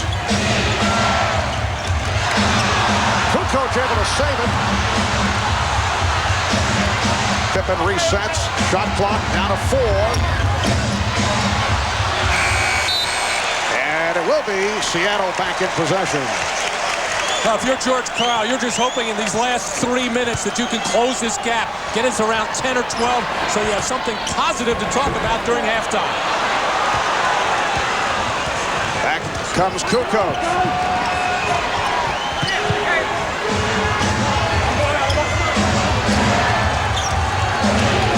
Again, it's Payton on Jordan. Sally, played by Kemp. Jordan. Yes, nicely done on the setup from Kukoc.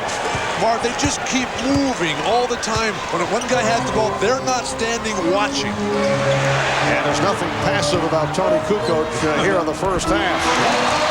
Shawn Kemp. 6 points now for Kemp. The Bulls 51, the Sonics 35. Marv, Tony's one of those guys who responds to the challenge.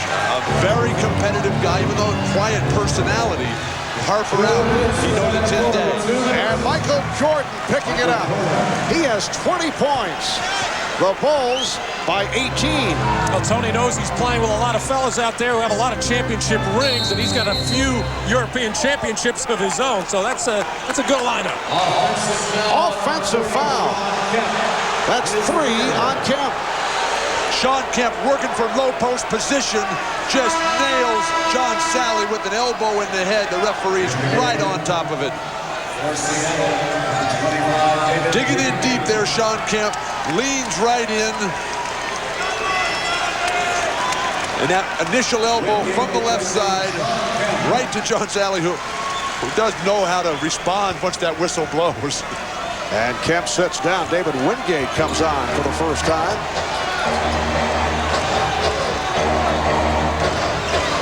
Jordan being guarded by Wingate. Shoots over him. Yes.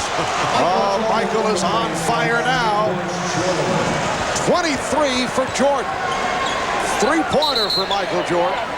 And it is now a 21-point lead for the Bulls. They have led by as many as 22.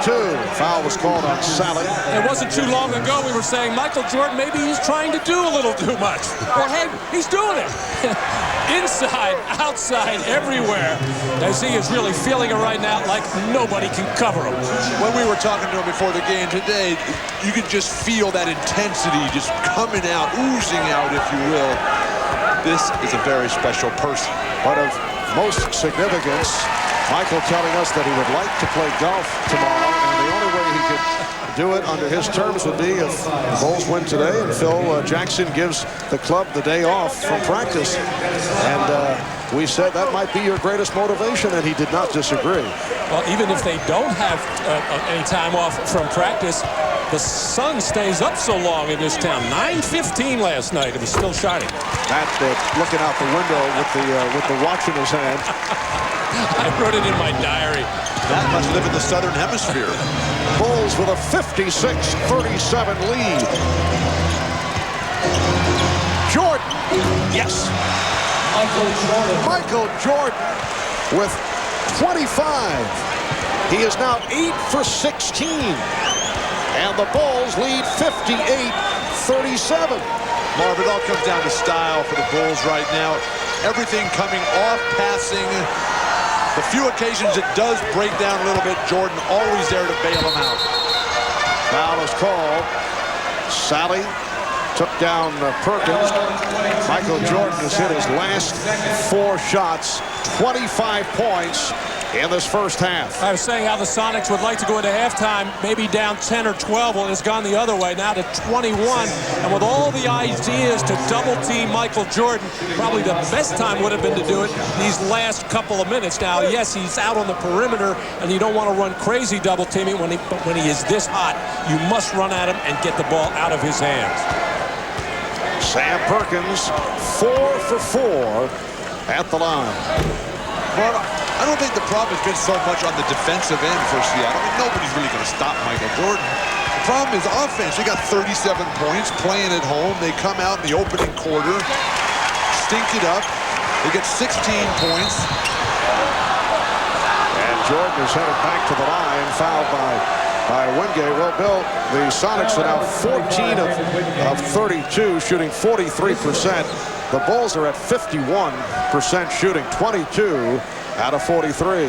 All the talk has been about the big start, the home crowd. They come on flat, Bulls playing perfect, and now the crowd is sitting on their hands here in a half-hearted attempt to distract Michael with some deflated balloons behind the basket. Yeah, that really bothersome. A 20-second timeout has been called by those 12 turnovers by Seattle, many of them forced by the Chicago Bulls defense, something they do very, very well. Some of those turnovers of the careless variety.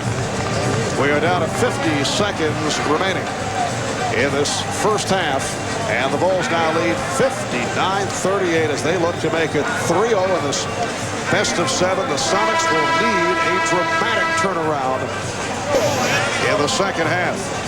Michael Jordan with 26 points. He has hit on 8 of 16 from the field. He has converted his last 4 shots. Incidentally, the record for the NBA Finals most points in a finals half, 35, which is held by, yes, Michael Jordan. Game 1 against Portland in 92. Another look at the move by Jordan a moment ago that led to the foul called on Wingate. Well, David Wingate and Michael have had their confrontation so far in the 2.5 games of this series. That was just a fly pattern after the made free throw, but David Wingate maybe has some long fingernails there. He got the neck and chin of Michael, the side of the arm. Michael was checking all over the place to see where he was cut on this play. Michael would have been a pretty darn good wide receiver. It's the Bulls 60, the Sonics 38. Matt, don't encourage him. The last guy that did that, he went and played baseball for a while. Perkins, and by Sally. Lead pass for Schrempf waved off for an illegal defense call. On Jud Bushler, who was on the weak side, trying to help out as that double team came about. He was just in no man's land, trying to zone up and protect, and got caught. That was the first illegal defense against Chicago. Seattle was hit with one earlier. Now a half minute left in this opening half. Payton wanted to use the pick, but Perkins was moving with him. Here's Wingate. Rebounded by Pippen. And the Bulls will hold for a final shot of this first half as we come up on 10 seconds to go. Here's Pippen. Yes, and it counts. Well, a symbolic finisher to a first half that has been just splendid for the Chicago Bulls.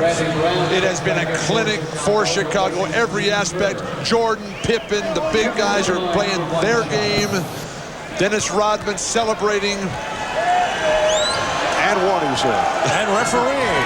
Yes. Something different. Well, they did miss a free throw. Final seconds of the half. Biggest lead of the night. Enjoyed by Chicago. Bushler with the steal.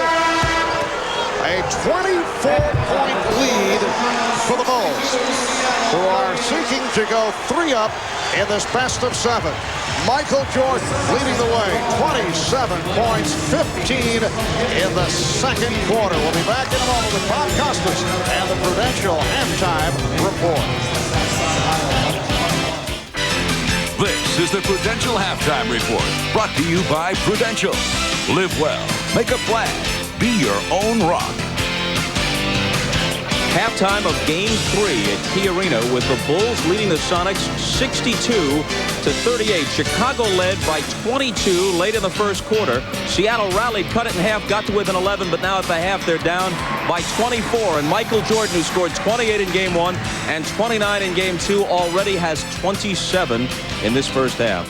Bob Costas back along with Dr. J and Peter Vesey, and we'll talk about the first half in our next segment. But first, to Dennis Rodman once again. He had a quiet first half on the backboards, grabbing 5 rebounds, and he scored just 2 points. He also picked up a technical foul in the second quarter for unsportsmanlike conduct, but he was the key figure in Game 2 with 20 rebounds. And after that game, he spoke with Jim Gray.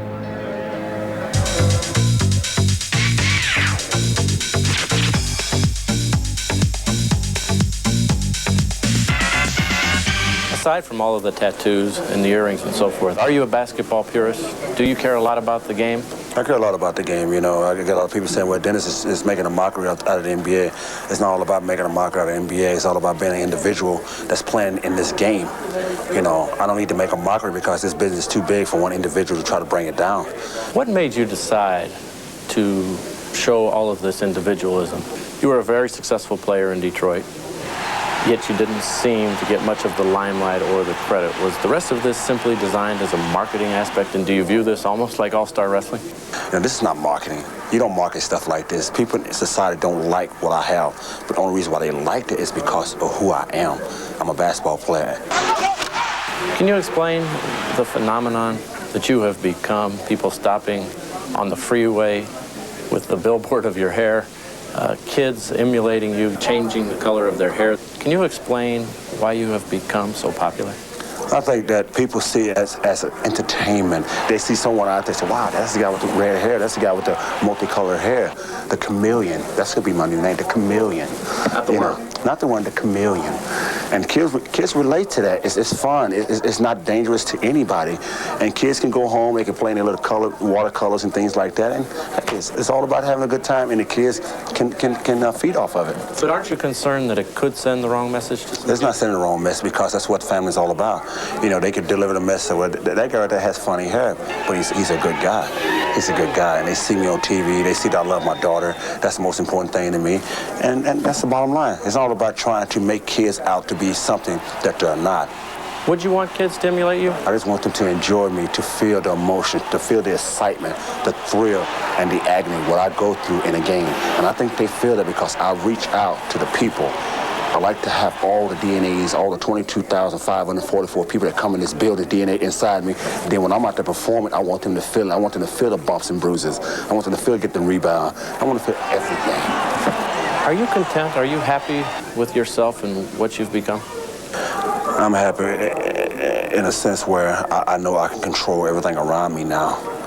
I know that I can provide entertainment for myself instead of worry about people coming to entertain Dennis Rodman. I know the value of life, the value of people and things that's going to happen before and after. So I think that's really getting Dennis Rodman over today. Does basketball matter to you? Being a good basketball player and having respect? It's not big. I don't give a damn if I'm the best basketball player in the world. I just want to fit in and be one of the 12 players on the floor. That's all. Just one of 12. There were some people who will hear this who think that's disingenuous, that's not honest. Well, if they think they don't give a damn about basketball, why am I playing? Why am I out there doing my job? Why am I out there winning basketball games? Why am I being so productive? Why am I out there busting my ass every night to do something that no one wants to do? If I didn't give a damn about basketball, I'd just go out there and just be just like any other average basketball player. But I'm being productive. At 35 years old, I play like I'm 20 years old, and I'm having a great time. Rodman flopped it into a flagrant foul. And that they have Dennis Rodman, who cheats all over the court all the time. George Karl, after game one, had some very derogatory comments about you and your game, and in essence said you don't deserve any respect. What is your response to that? It's unfortunate that it has to be that way. You know, he asked me a question that he asked me a couple years ago, do you want to play for Seattle? I said, great, yeah, be awesome. You know, but, you know, I think now it's all about head games. And I play that better than anybody in this business. And I can get over because I know that I'm a lot more mentally strong, physically strong, and go out there and do what I have to do. Well, the Bulls in general are doing what they have to do. We go to Peter Vesey. Your take on Rodman. Well, we all know that you win championships in the NBA with strong defense, rebounding, psychological warfare. We know game one turned around when Frank Burkowski got thrown out after getting into an altercation with Rodman. Rodman dominated game two. And we know that in the history of this game, the only guys that have been able to dominate a game or a series without scoring a point are Magic Johnson, Bill Russell, and Dennis Rodman. I'm not saying Rodman's confident or overconfident, but he's already measured his navel for a ring. Well, let's leave. Very nice. Let's leave the off-court persona aside for a moment, which is probably just as well. You admire the way he does it on his own terms on the court. Absolutely, Bob. You know, I think Dennis is very clever with the amount of moxie that he has in his game. He psychologically and physically neutralizes his opponents. I think he's been able to silence his critics, his detractors, and all of the skeptics. And when you add the fact that he has so much athleticism and talent, you know, this guy is just a complete package that night in and night out on the court, you have to have respect for him. Okay, when we come back, we'll talk about the first half of the Bulls and Sonics. Try to think of enough superlatives. Chicago up by 24, but first a message from Prudential and a word from the NBA.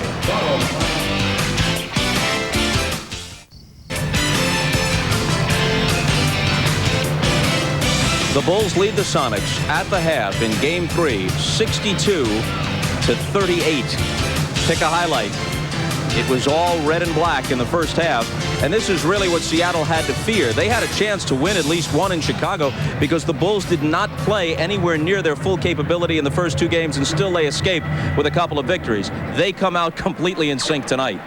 Well, the Bulls definitely came out in sync. Michael Jordan is leading the charge, and this is just a great Bulls team. If you look at the Sonics, they have been a team during the regular season and early in the playoffs who has been able to overcome huge deficits. But I don't think this is quite the same Sonics team that started out that 7-game series against the Jazz. I think the Jazz took a lot out of them, but that doesn't discount Chicago's greatness. They truly are right up there with the best of all time. Well, in fact, for whatever it's worth, among the 11 defeats this year for the Bulls, including one in the playoffs, playoffs, the biggest lead they relinquished in any of those games was 16 points here against Seattle back in November. But this is a whole different situation. No, you definitely. I think the fat scalper here in Seattle is already singing discount for Game 4. With all due respect to Michael and the Jordanaires, I believe that Phil Jackson and his coaching staff deserve the MVP for this series. For every series, they've been able to designate which player is not going to beat them and which player is going to take the open shot. Every opponent has had to adjust to them, and I don't know why that happens. They're doing a hell of a job. Well, Chicago at home simply won games. Tonight, they're making their statement. Now a couple of coaching notes. Johnny Davis, who was an assistant coach in Portland this past year, will be named the new head coach in Philadelphia tomorrow.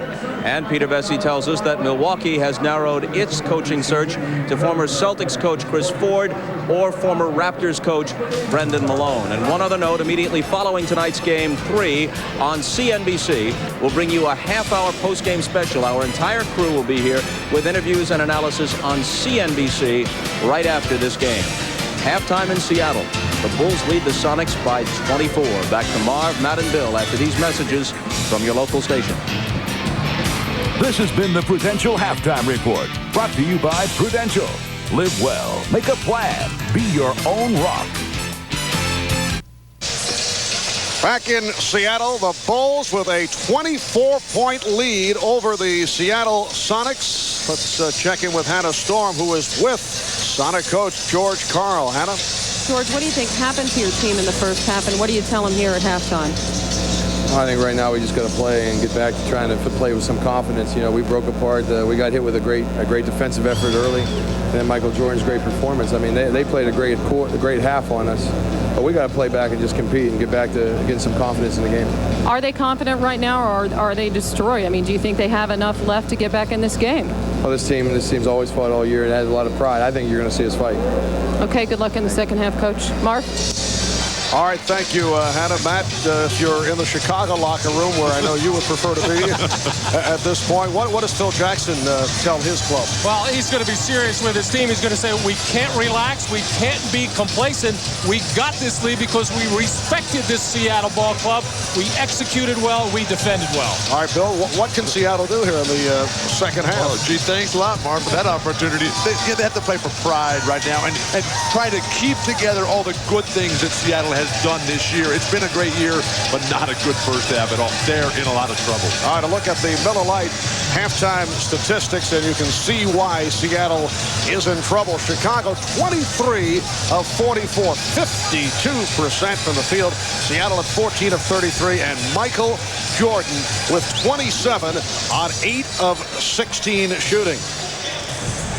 Three-point field goal, Chicago 5 of 8. Seattle in the midst of a drought right throughout this series from three-point territory. 0 for 8 tonight, and Payton just 8 points in the first half. We'll be back in Seattle in a moment. Back at the Key Arena, which has been kept relatively quiet in this first half by this commanding Chicago lead. Let's check in with Ahmad Rashad. Ahmad? All right, thanks, Mark. Excuse me, Dick. I'm trying to do a reporting. Phil Jackson, unlike in Game 2, didn't have much to say to his team at halftime, but he did say that the second half will mean nothing if they can't pick up where they left off in the first half. Also, to be wary of Seattle coming out and pressing. Marv? Oh, that official Dick Pavetta is such a wacky guy, isn't he? He'll do anything for on-camera time. Seattle starting Frank Brakowski in the second half, not going with Irvin Johnson, who's been the starter. Maybe Frank Brakowski can give him something from a perimeter as the Sonics really struggle from downtown. Longley comes out, followed by Brakowski. Shot clock is down at 2. Here is Longley. Luke Longley with 12 points, and the Bulls now lead 64-38. Marv, remember what Michael was telling us before the game about how he was lecturing Luke about when you get popped in the eye like that, take those 5 stitches. You got to come out and show him that you're not going to allow that to happen anymore. Longley's done it with his game today. Took an inadvertent elbow from Shawn Kemp. And actually wanted to leave, and Phil Jackson was saying, no, you play through it. You stay on the floor. But, of course, with the blood dripping down, he was forced to leave. And Jordan was upset because he felt that Longley was just too low-key about taking that shot. And that is another Seattle turnover. It is turnover number 13. And Michael Jordan slipped and fell into one of our cameramen on that last play and just went over to make sure that he was all right as Michael went hard to the floor. That was a terrible pass by Gary Payton. Well behind Frank Brakowski on the dead run. Kukoc from 3. Longley tried to punch it on the back tap, but carried out of bounds. Well, Michael Jordan with that, what has now become the patented get up in the air, fade away shot, just kept fading all the way back and all over our NBC cameraman. Crowd trying to urge on the Sonics. Kemp fouled by Longley. That's 3 on Luke Longley. No team in the history of the NBA Finals has ever come back from more than 21 down at the half to win. The Sonics trailing by 24 at halftime.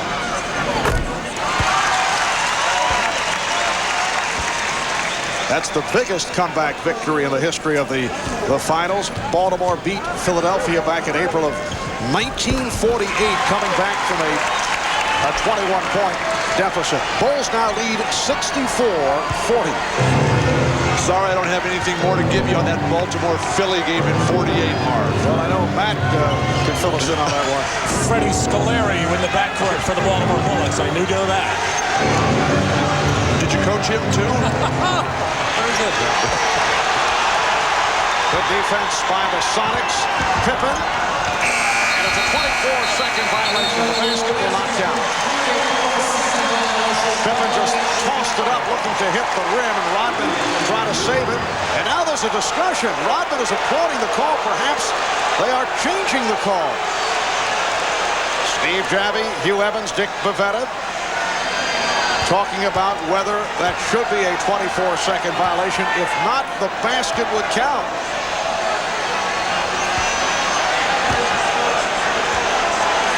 So tough because they have to visualize the replay in their mind. Of course, not allowed to use television replays. There is no 24-second violation because the ball hits the ring. We'll get the ruling. Here's another look at it. The ball. The whistle blows and it goes the rim. Yes, it did graze the rim. So the basket does not count, but they'll There is no 24-second violation. see how they reset the clock. They'll put some time back up. Well, they'd have to give him a full 24 because the ball did hit the rim. And a good ruling by the officials as the shot clock sounded and the whistle blew. Just everybody basically stopped other than the alert Dennis Rodman. And there again was Shawn Kemp unable to keep Dennis Rodman off the board. Hannah was talking about that's what they did all day yesterday in practice. Interesting how they wait until before game 3 to realize he had to block Dennis Rodman off. Kowski trying to tie up Longley. Jordan rebounded by Brakowski, and he nearly threw it away. Hawkins eluding Jordan, who picks up the foul. That is his first. I've always loved it, Marv, when these great players like Jordan and Barkley and Bird and Magic, who are so involved in every play, and finally, midway through the second half, oh, there's their first foul. Kowski just leveled Rodman a 3 for Hersey Hawkins. But Dennis made a bit more out of it, though, as he went to the floor.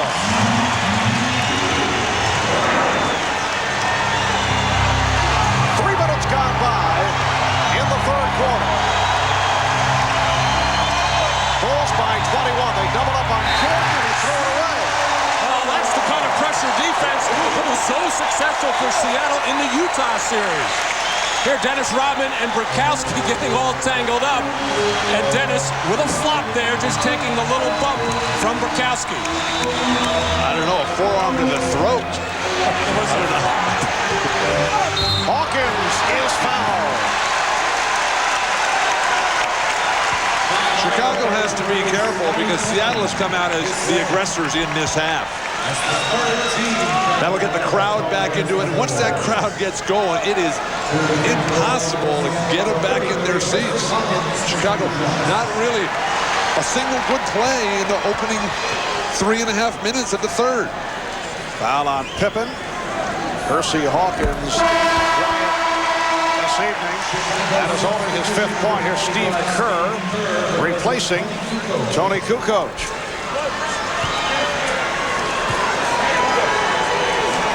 Tony Kukoc providing a lift for the Bulls in the first half. Started the game because Ron Harper is bothered by a knee problem. Kukoc with 9 points.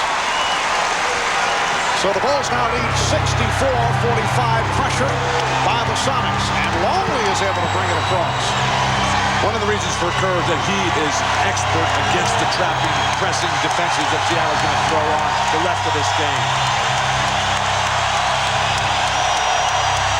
Longley. And Jordan able to keep it alive at 24 for the Bulls. Jordan fouled. Rakowski with the reps on Michael Jordan. Frank Rakowski involved, picking up his 3rd personal. And Rakowski and Rodman having some extracurricular talk there. Michael Jordan once again quickly getting over to Rodman and pulling him away. Well, the crowd here in Seattle very much back into it, with the Sonics chipping away but still trailing by 19. Travel.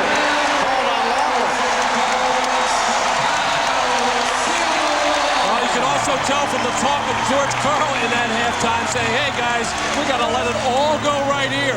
Frank Rakowski, if you can get somebody involved, do it. Shawn Kemp, you have to start getting physically involved in this ball game. 7-0 run by the Sonics. Bulls have led by as many as 26. Shrimp. Rebounded by Longley.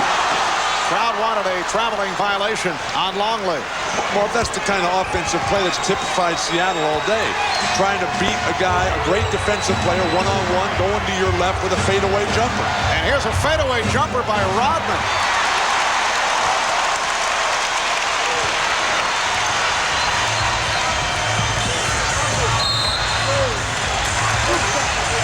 It is a 3-second violation call on Shawn Kemp. But this is the kind of Seattle defense that I think everybody in this building, and I know we expected at the start of this game.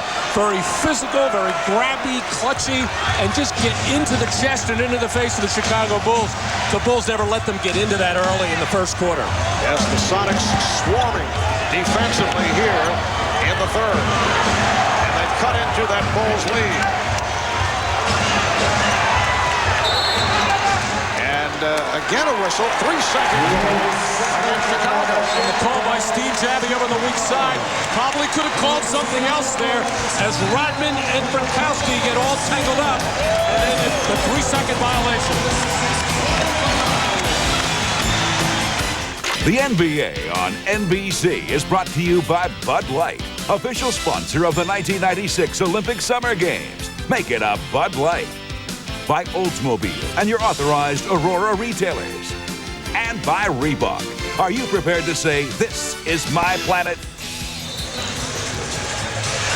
Well, Seattle's defense has gotten serious here at the start of the third quarter, challenging every pass, every shot, and here's Shawn Kemp popping Rodman in the chest, and as they get all tangled up, something could have been called there of a foul nature, but the official wisely called the 3-second violation. You should be happy with that call. Well, Dennis Rodman has to be very careful. This is where he usually has his problems.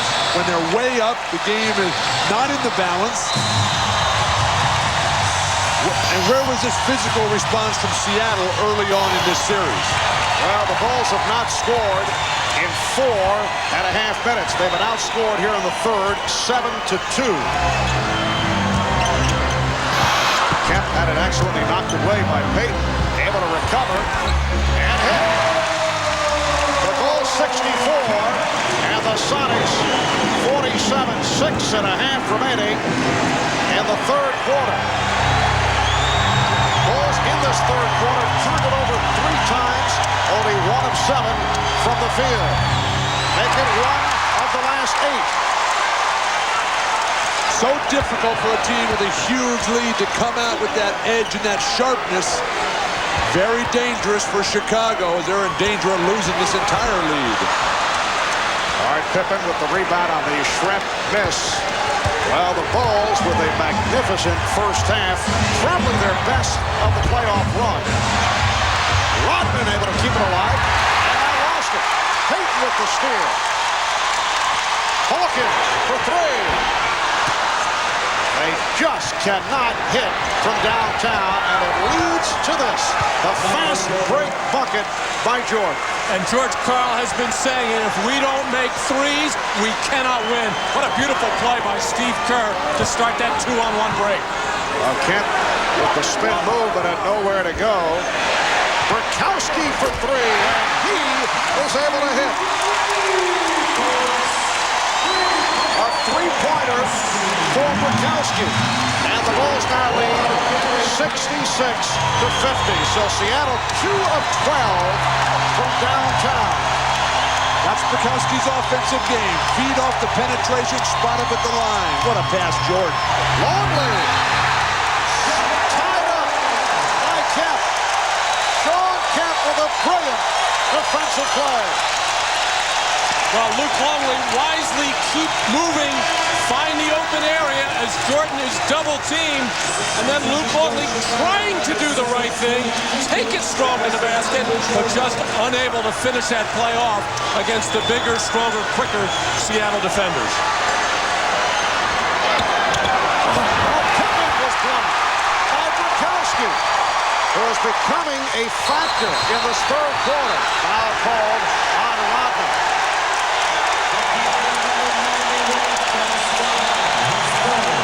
That's 3 on Rodman, and the Bulls now with 4:53 to go in this third quarter, leading by 16. A look at the block by Brzezowski. Way too casual by Pippen, but Brzezowski showing the skills that he has. Spot-up shooter, good interior, rugged defender. Second team foul against Seattle.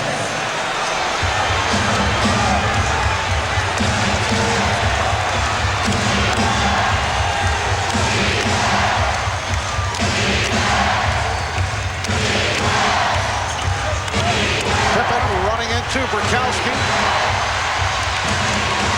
Nice ball movement. Kukoc off the mark on a 3-point attempt. Here comes Payton. He was looking for help and then was hit by Karl.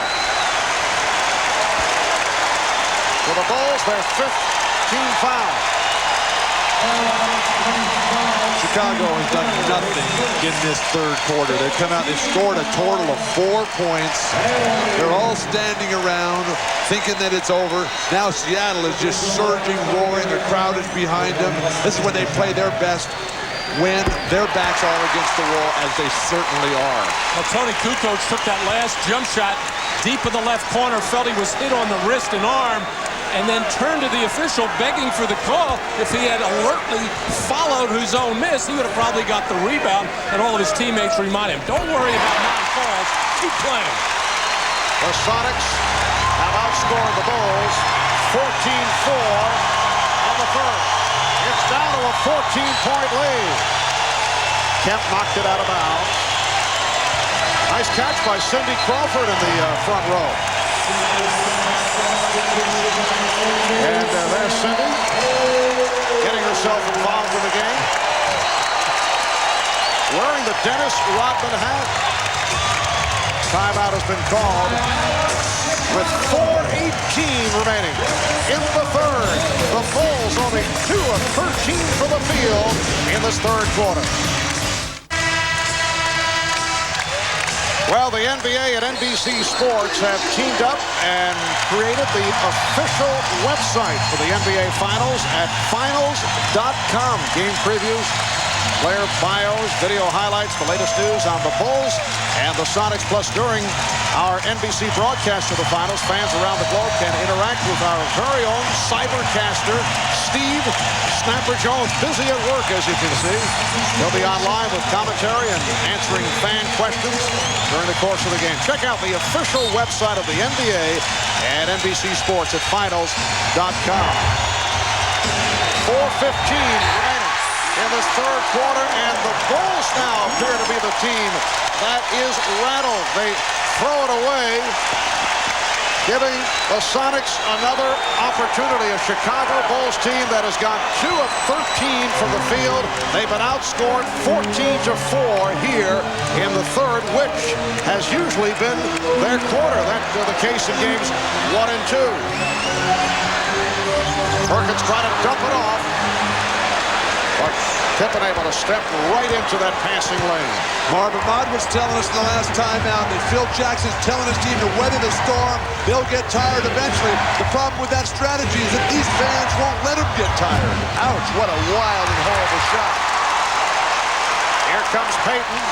Hawkins. And he draws the foul. He was blocked. Now on Steve Kerr.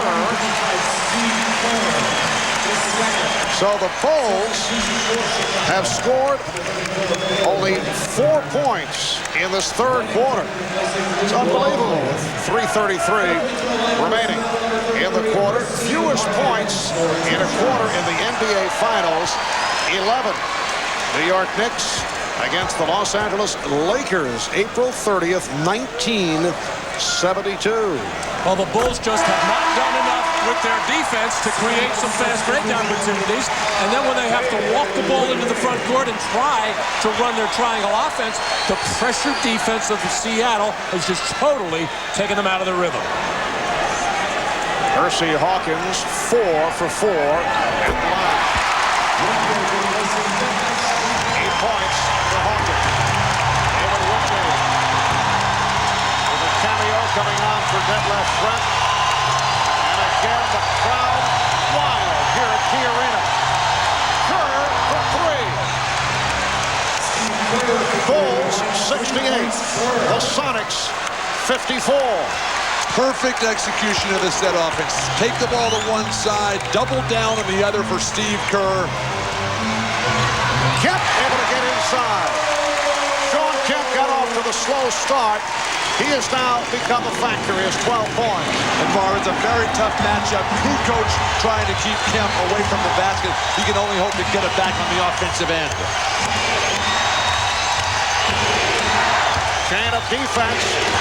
Shot clock at 7. Pippen.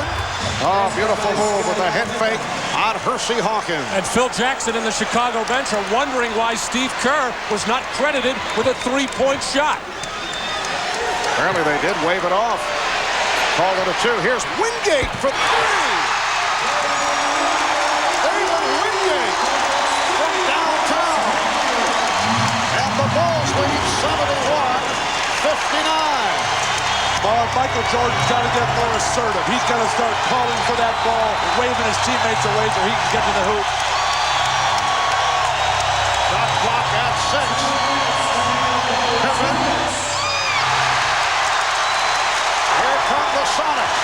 Just under 2 minutes to go in the third.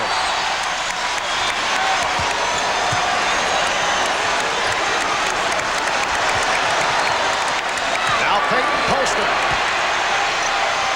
Facing the double team. The steal by Pippen. Kukoc chased by Perkins.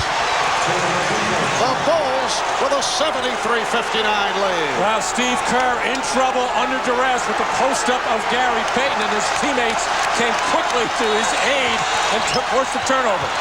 Matt, you mentioned the Bulls defense not getting it done. They've upped it.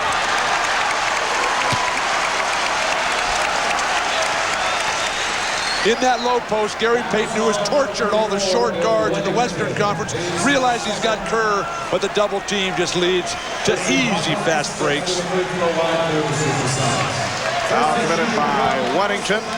And again, Hawkins, one of the NBA's better free throw shooters. At the line, he's 5 for 5 here tonight. 8 points for Hersey, 7 of the 8 in this comebacking third quarter. Now, when Gary Payton gets in that position with a guy like Steve Karl, he's got to anticipate double team, and that's where he's got to find his three-point shooters. The only two on the floor right now are Hersey Hawkins and Sam Perkins, but they have to be spotted up and spaced correctly. A Chicago lead once 24. It's now 12. I'm surprised Phil Jackson hasn't come back with Dennis Rodman. Maybe he was upset with the fact that Rodman was losing his cool and concentration with the big lead. And the outside official, Steve Javy, calling it on Hawkins. First in the last 2 minutes. Non-shooting foul for the Bulls, their first team foul the last 2 minutes. I think Phil just does want to weather this storm now and make sure that he has fresh troops for the final 8 minutes of this ballgame.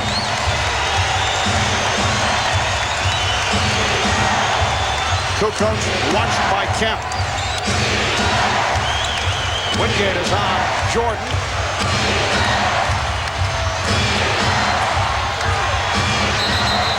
Travel.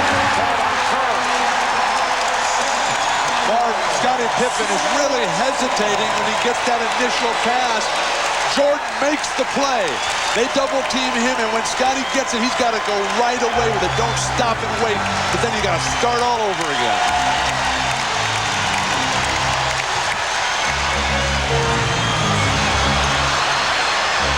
Down to 40 seconds remaining in the third. Hawkins got the step. Wingate. Called for travel.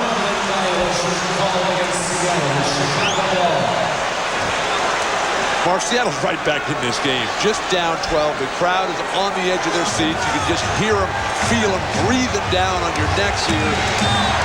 Their offense has really picked up. This is Seattle's Sonic basketball. But this is as tough and intense a defense as you'll see all season long from two teams on the same floor. Bill Wennington with a second field goal. It's the Bulls 75, the Sonics 61. 10 seconds to go in the third quarter. Down to 5. Wingate. And that is it for the third quarter. Seattle outscored Chicago 23-13 to get back into it.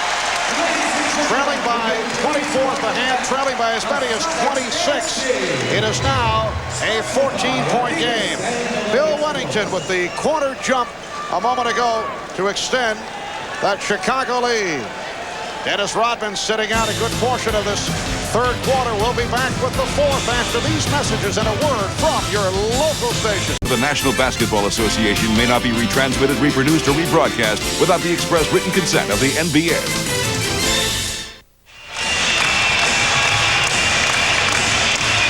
Back at Key Arena in Seattle, Marv Albert, Matt Guokas, Bill Walton, Ahmad Rashad, Hannah Storm, Bob Costas. The entire crew on hand, and we have seen this crowd in a frenzy right throughout the third quarter. The Sonics getting back into it. Chicago shooting only 6 of 19 from the field in the third. Michael Jordan, only 2 points in the third quarter, was not part of the offense, but figures to be a different story here in the fourth. Jordan now with 31. One of those old UCLA plays, Bill, the UCLA cut, and Michael Jordan able to shed David Wingate and get that open jump shot. And that play was all over the blackboard in Seattle's locker room. That high post shuffle. When Wennington sets that pick, Kukoc will just dump it right down to him. Sam Perkins too late. The guard, I think, has to go ball side on that play with Jordan particularly, so you can front him down low if he does take that post position. And a foul on Wennington, a non-shooting affair.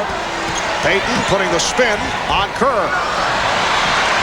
And Kerr on the loose ball.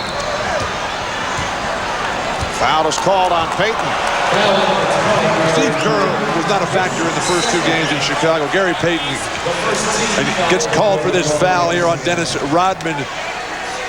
Just holds him, keeps him from coming up the lane, and then says, Who, me?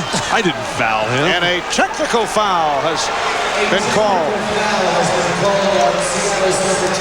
It's on Payton, who apparently had something else to say in the direction of Steve Javie. It's been a very tough series for Gary Payton. In Game 2, he shot only 6 of 15. Game 1, played 47 minutes, only 6 of 17 from the field. And it's hard to understand what he could possibly be complaining about. He clearly grabbed Dennis Rodman. It was a good call. Bulls by 17. And Kukoc took the hit. Met by the double team of Shrimp and Wingate. Foul on David Wingate. And Gary Payton continues to glare at the official Steve Javie, who called the technical foul on him. That will not help his cause one little bit. Jordan with the pull-up. Yes! And it counts. Foul committed by Wingate. And Jordan to the line. So kind of a restful third quarter for Michael Jordan, who is certainly right back to it. It just appears as if the Bulls and Michael Jordan can do whatever they want, whenever they want. Seattle comes back, plays their best basketball of the series in the third, and right away Michael Jordan says, hey, just give me the ball and get out of the way. Jumper in your face. And hey, Frank Perkowski was not a catalyst by any means, but he did give the Sonics a different look. More physical play and seemed to give the team a lift. I'm a little surprised he's not in there right now. And this call away from the ball. Rodman with a push on Kemp. That's 4 on Dennis Rodman. Dennis Rodman, who plays very tough low post defense and has that habit of snapping that neck back. Nobody ever hits him in the face when he does that. That was not a defensive foul on Dennis Rodman. And another one on Dennis Rodman. And that's 5 on Rodman. Luke Longley walking over to the scorer's table. He will come on for Rodman. Rodman and Kemp underneath the basket. Hard to see where that foul is on Dennis Rodman. Shawn Kemp initiated everything. This points out the problem that Ron Harper not being available today, just not the regular rotations to keep Kukoc in the front court. But obviously the Bulls have managed despite that. It helps when you have Michael Jordan on your team in a lot of different respects. A 20-point Chicago lead. Kukoc for 3. And Perkins with the box out. Shrimp had to save that lead thrown by Payton.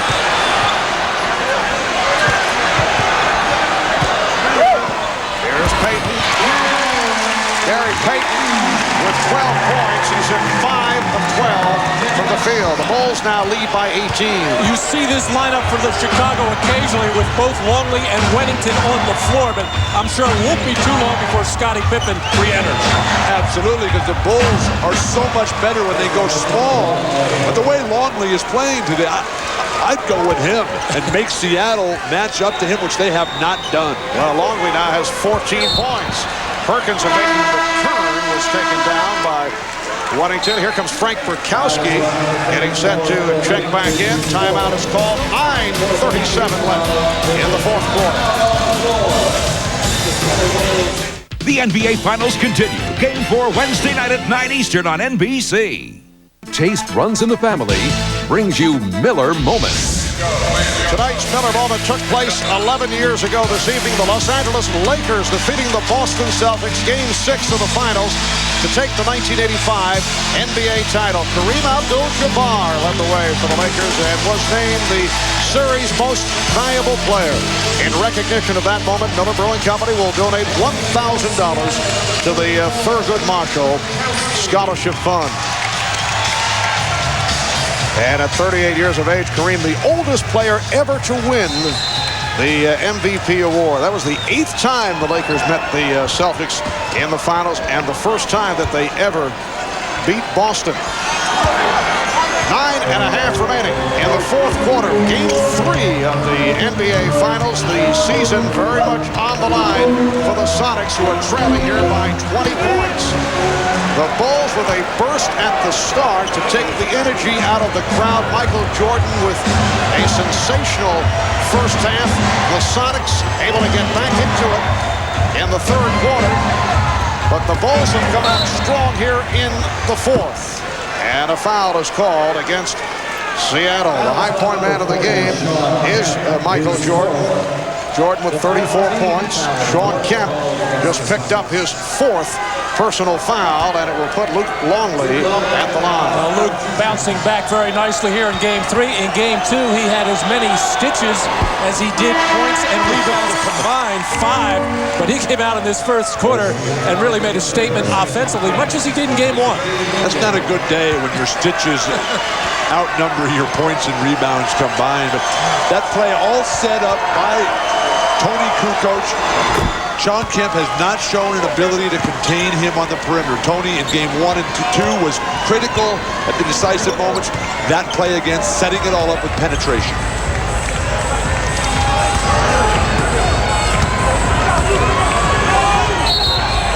And a knee offered up by Longley. Indication from the official Dick Pavetta. That's 4. On Longley, the Bulls are now over the limit.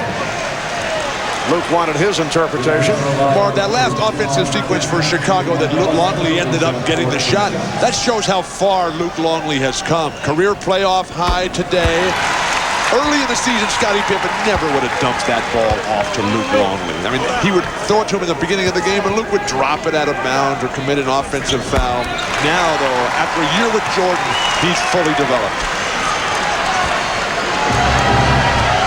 The Bulls 84 and the Sonics 65.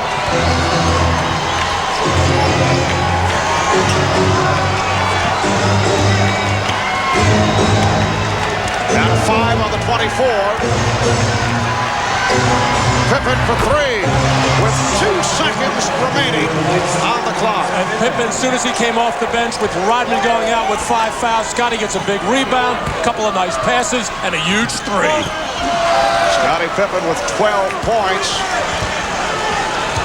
And Scottie has done it once again in a number of departments. 8 rebounds, 8 assists. Although he has not shot well at 5 for 14. Marv with the Bulls. Oh, Longley off the penetration again. Kemp can't keep him under control. George Karl needs another timeout. What a game for Luke Longley. 17 points for the product of Australia.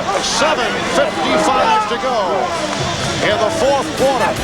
And the Bulls now lead 89-65. That's Pippen from three-point range with the shot clock running down. We'll be back at the Key Arena in a moment.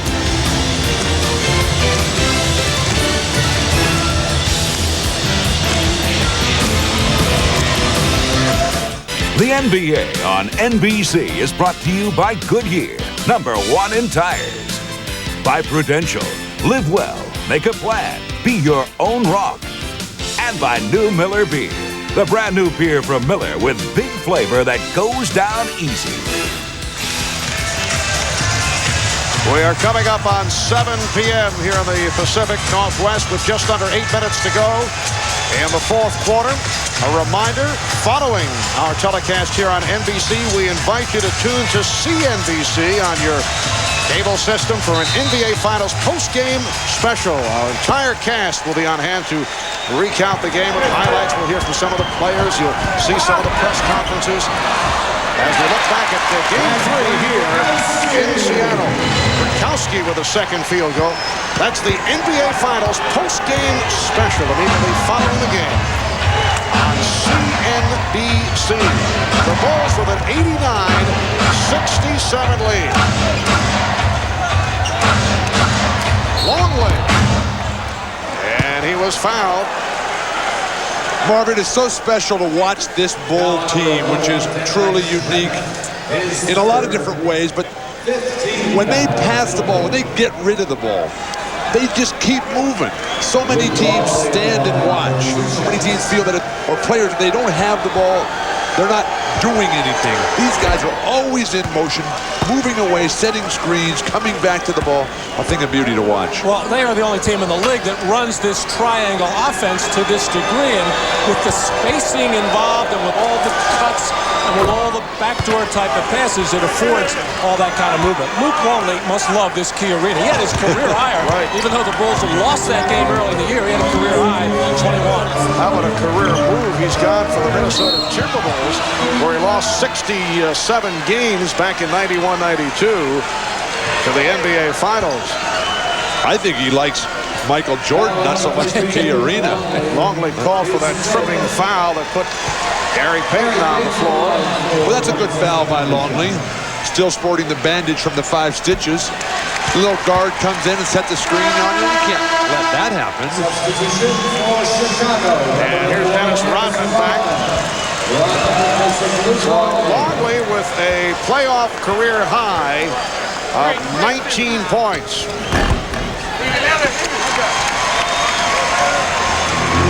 This game being seen worldwide, but you know they're enjoying it in Luke's native land of Australia, member of the 1988-1992 Australian Olympic teams.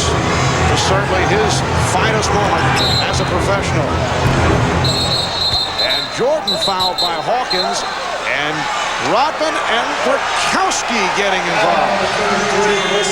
And Phil Jackson at the other end of the floor taking a very long look and now whistling to his team out there. He does not want Dennis to do anything that is not going to have him ready for a game 4. You just have your heart in your throat at all times when they get tangled up. And see, Dennis initiates all that by getting his arms tangled up underneath the other player and then makes it appear that in this case, Frank Burkowski is doing the holding.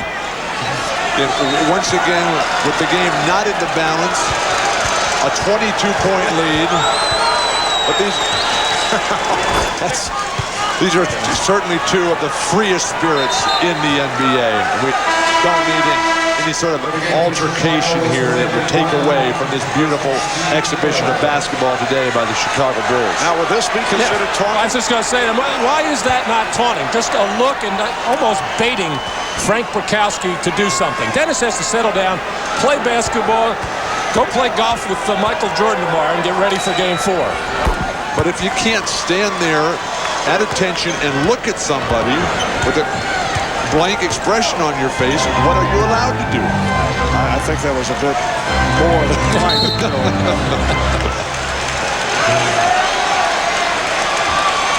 And a foul on Pippen. That is his 3rd. Bulls are over the foul limit. Coming into this NBA Final Series, all the Bulls were saying that, well, the 72 victory season is certainly wonderful. They're able to roar through the playoff, beating Miami and then New York and Orlando. But it wouldn't mean a thing. They felt it wouldn't mean anything until they, as Michael Jordan put it, completed the picture. And they are now playing for a place in NBA history. And they wanted to come up with an effort here tonight, at least in one of these games, that would be clear-cut, because they have felt that they have not played well against the Sonics, and they have certainly come through here this evening. Mark, they won't admit it because they don't believe in taunting the opposition, but they had to have a meeting between the key guys and said, hey, look, let's go undefeated during these playoffs. They did lose the 1 to the Knicks in game 3. And again, Burkowski and Rodman come together, and the officials very quick to move to that scene. Burkowski with number 4. Rodman flashing to the ball. No need to overplay or try to deny him. Dennis is not looking to swing that sky hook across the middle. Gary Payton doing a lot of trash talking. Needs a little bit more game to back that talk up. Gary Payton coming in as the brilliant player, over 20 points a game. In the series, he's got 40 points total in the series. This the story tonight. Jordan 11, 22, 36 points. And Payton only 5 of 13, 14 points, along with 8 assists. You mentioned the playoff run, Bill. Well, the Bulls on their way to making it a record of 14-1 in the playoffs. And Jordan able to box out Kemp. In traffic, going up with one of the best rebounders in the league, Shawn Kemp, as both Jordan and Pippen, with Rodman in and out of this lineup throughout the game, have both gotten much more involved in the rebounding area, as they tend to do when Dennis is not getting a whole bunch. Shot clock down to 4. Jordan. And Rodman and Bukowski get involved. It looks like Pavetta has given the ejection sign. This has been brewing the last couple of minutes. I think he's thrown both out of the game.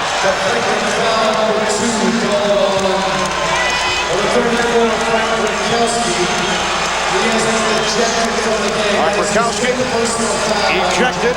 Flagrant foul 2. I thought Pavetta indicated that both were tossed. Let's see.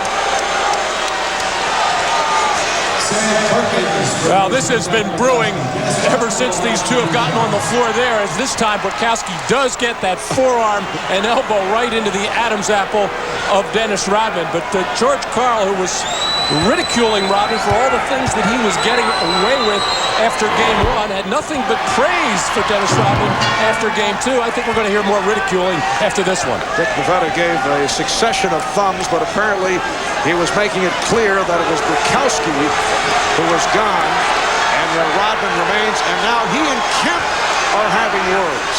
Very difficult for George Karl to ridicule the starting power forward, leading rebounder in the series when you're down 3-0. 5:45 remaining in the fourth quarter. Phil Jackson should do this game a favor, maybe take Rodman out. Rodman and Kemp coming together, and Kemp picks up number 5. On the other hand, Phil Jackson may be enjoying the fact that Dennis Rodman has gotten into the heads of the Seattle players. And Michael Jordan just came over giving us a look as if to say he's kind of amused by it, but what's going on here? And Phil Jackson just peeking up at the clock again, wishing this thing would end without getting any further incident from Dennis Rodman. Phil Jackson, I'm sure, has already started thinking about Wednesday, and he knows he'll want to have Dennis Rodman on the floor. Dennis is quick to point out that he has not thrown a punch in 10 years in this league. Bulls 96 and the Sonics 70 in a blowout. Sonics did rally, got within 11 with their surge in the third quarter, but the Bulls picked it right back up in the fourth. Payton. We're coming up on 5 minutes remaining in the fourth quarter. Again, Mark, a nice play by Gary Payton, but just one guy involved. Dribble up the whole way, get in the post, everybody else standing around watching for Seattle. Here's 3 men involved, and then come back to the weak side. Good coach. Foul. And he will head to the lines on Perkins. Bill Wennington checking in. Dennis Rodman very upset that he's the man going to the bench. And I'm sure Phil Jackson will breathe a sigh. Well, for Dennis, certainly a guy who enjoys the circus atmosphere that he has created. But there's no question that he has bothered the Seattle Supersonics, along with what has taken place on the scoreboard. That is a contributing factor. It's embarrassing, Marv, to get blown out in your home court. You come back, you wait all these years to get back to the finals. The disappointments the last couple years, first-round playoff losses. They think they got it going. They play Chicago well 2 times and then come back here and lay down.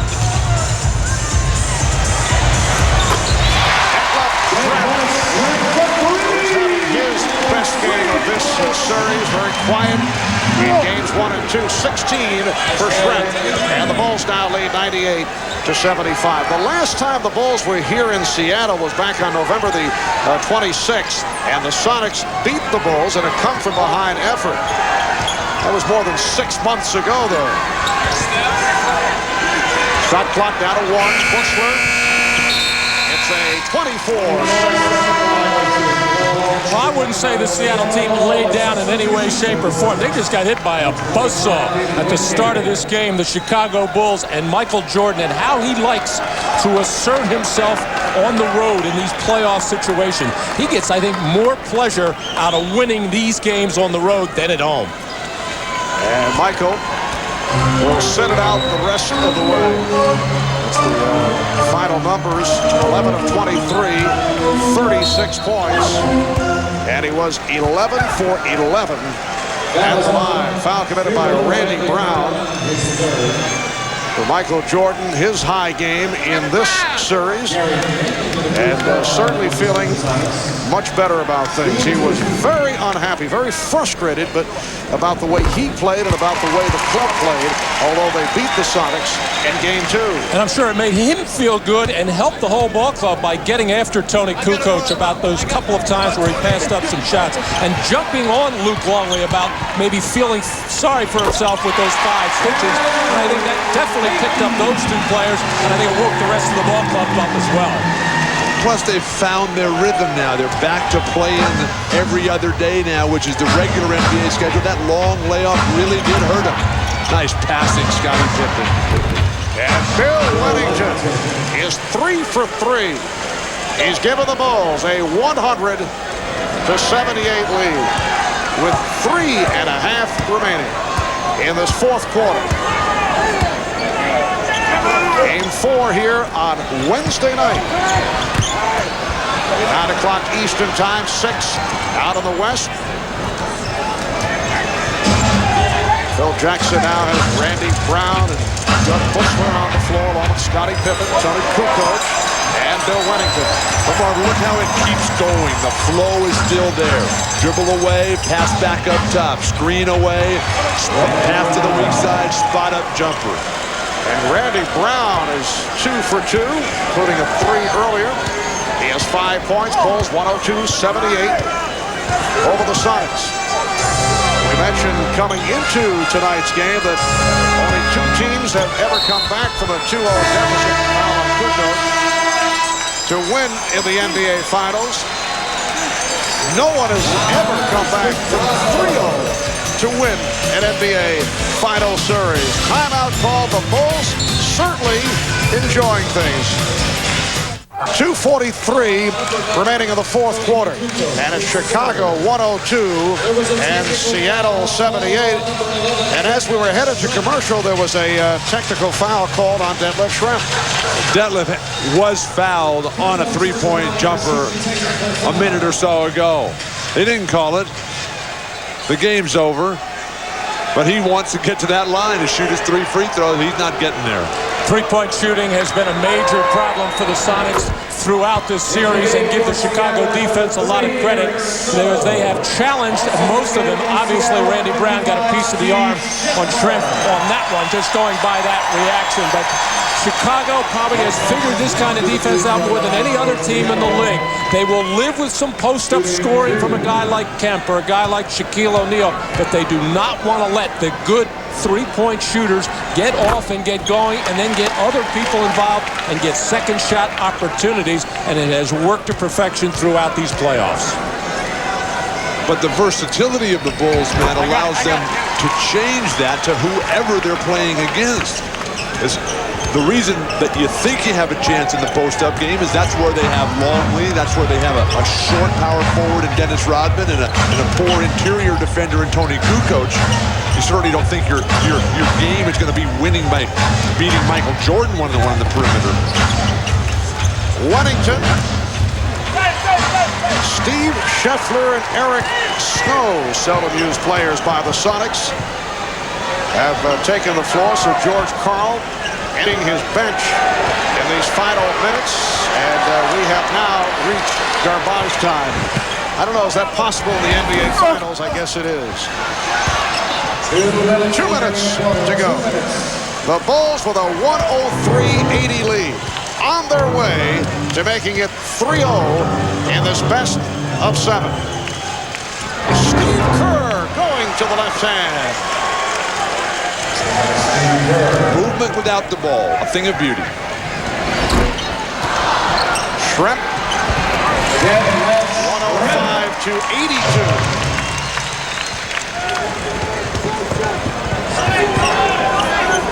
And we're down to a minute and a half to go. This crowd is filing out. They have waited to the last few moments. Bushler able to drill it. This capacity crowd of better than 17,000 staying to the very end despite the fact that the home team has been rocked solidly.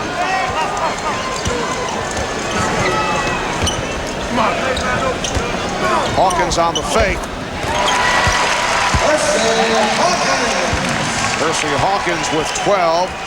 That left Trent leading the Sonics with 20. Gary Payton with 19, but these numbers are just cosmetic. The Sonics working their way back into it in the third quarters. They came within 11, but the Bulls were able to accelerate once again and recaptured the big lead. Bushler on the line, fouled by Eric Snow, the rookie from Michigan State. It has been a roller coaster ride for these Seattle fans over the last 3 years. Getting knocked out in the first round, the last couple, and then looking like they had that Utah series well in hand, losing Game 5 here at Key Arena, getting blown out at Salt Lake in Game 6, and then barely hanging on to win Game 7. So this crowd has been tantalized and teased. Here's Brown, fouled, hit by Snow, and Randy Brown will go to the line. And again, the questions will surface regarding that man, George Karl, who certainly has not been happy about his contract situation. George Karl did have his contract extended for next year. Would like to have that long-term extension. Of course, Phil Jackson,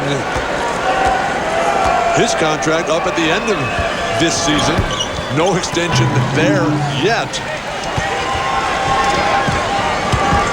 Now to a half minute remaining in the fourth quarter. 108 to 84. Wingate.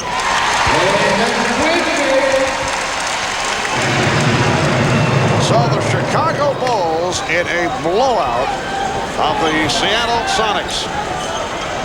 They opened up with a burst, anticipating the high energy from this crowd. And they were able to just take it all out of the Sonics right at the start. Time has run out. The Bulls winning Game 3, 108-86. The Bulls led by Michael Jordan, who finished 11 of 23 from the field, 36 points. And now the Bulls and the Sonics look to game number 4 here in Seattle on Wednesday night. That'll be a 9 o'clock start in the East, 6 o'clock on the West Coast. All right, let's go to Ahmad Rashad with Michael Jordan. Ahmad? All right, thanks, Marv. Michael, finally a game that you guys can feel some satisfaction with. You won the last 2 games, but really not played very well. Today you played excellent. Well, I thought we were going to give it away a little bit in the third quarter, but I think the first half we came out and basically took the crowd out of the game and took some of their momentum very early. And from that point on, I think we tried to control everything, and we pretty much did. I think when they started making a run at us in the third quarter, we just had to find something to contain them and slow them down because they were coming very hard. How do you account for that start that you had today? Because in Game 2, you guys started, very lethargic, no energy, but not tonight. Well, as I said, I think when we get on the road, we become a little more focused. We go out and we know what our jobs are, and we don't have to worry about family tickets and a lot of distractions that we have to go through, man. It's good to be on the road so we can bond together and play better. How about your focus? I know in the first couple of games you felt like you were struggling a little bit, but today you came in talking about making a statement. Well, I know this is the Gloves' home, and I wasn't going to verbalize any kind of confrontation with him. I was just going to come out and play and let my basketball do all my talking. And I know that the crowd can get very hostile, but me personally, these are the things I like to play at, in the atmosphere that I like to play at. Just come in and focus on basketball and block everything else out. All right, Michael, thanks a lot. Great game. All right, let's go over to Jim Gray, who is with Dennis Rodman. All right, thank you very much, Ahmad. Dennis, you came out and you crushed him in the first 10 minutes of the game. Was that the game plan? Michael Jordan said before the game that's what needed to be done.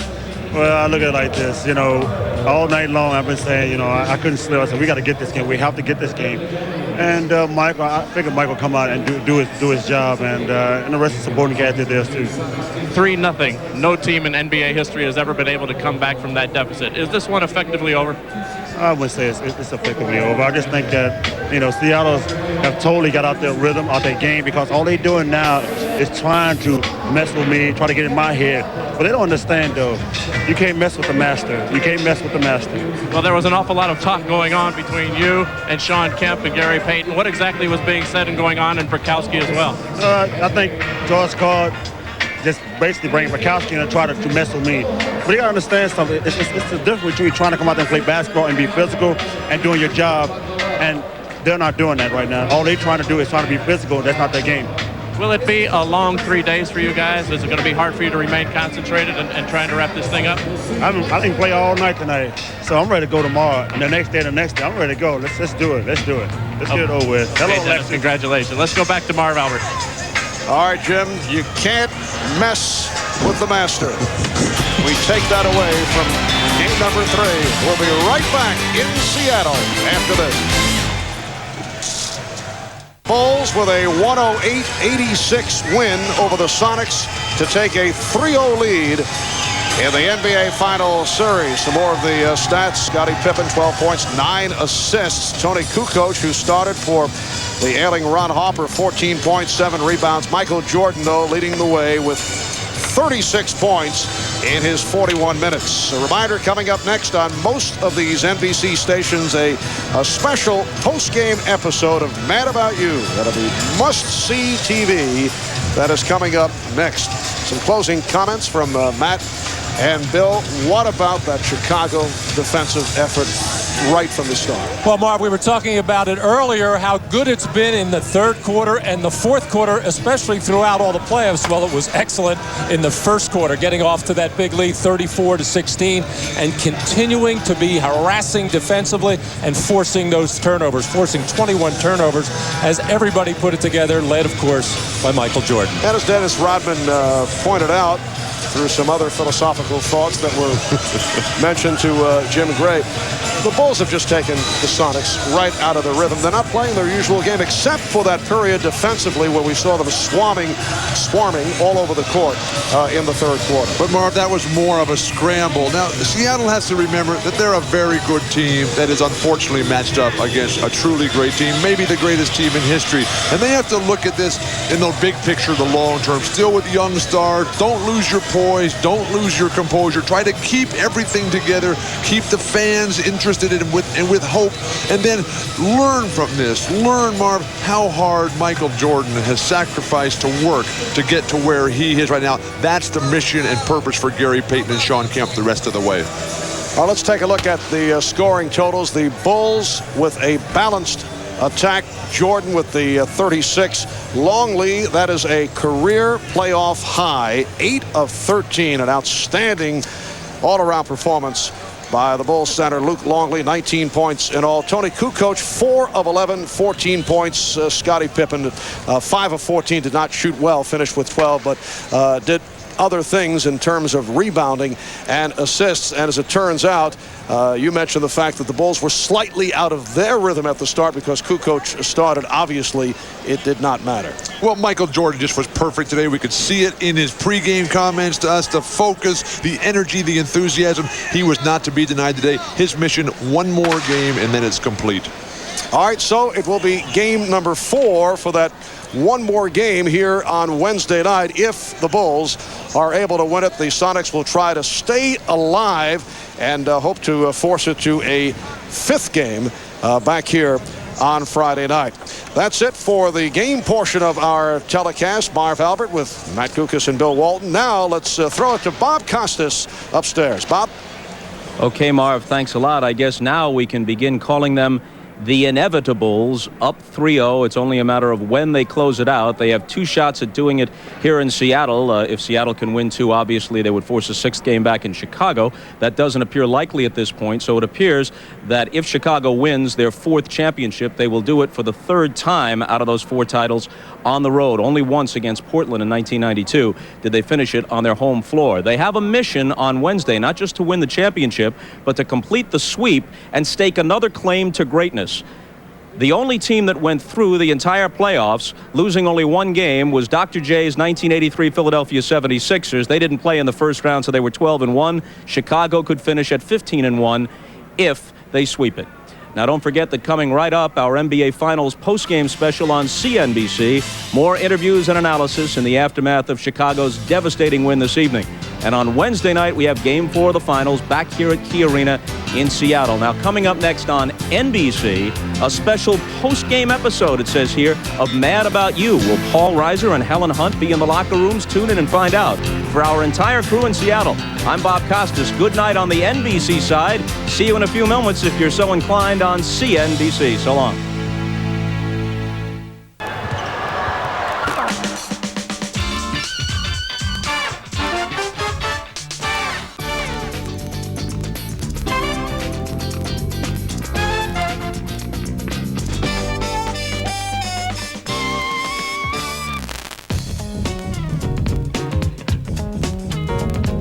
Hello and welcome to a special Bulls post-game edition of the Sports Channel Report. Steve Cashel here as always with, of course, Norm Van Leer, the former Bull, and also joined by former Bull and current San Antonio Spurs center, Will Perdue. You playing center or forward these days?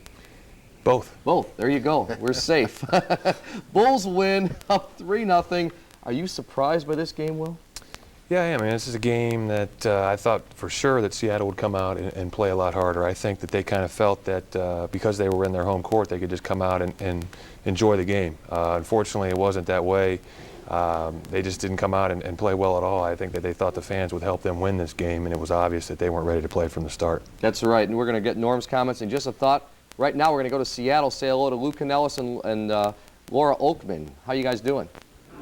All right, thank you very much, Steve and Laura. Boy, I'll tell you what, Sonics just never got off on the right foot. They were down by 22 before half of the nation had even put on their television sets. What went wrong for them early on? It's got to be embarrassing for them. They really thought they've been playing well in this series, and they were looking forward to capitalize that today.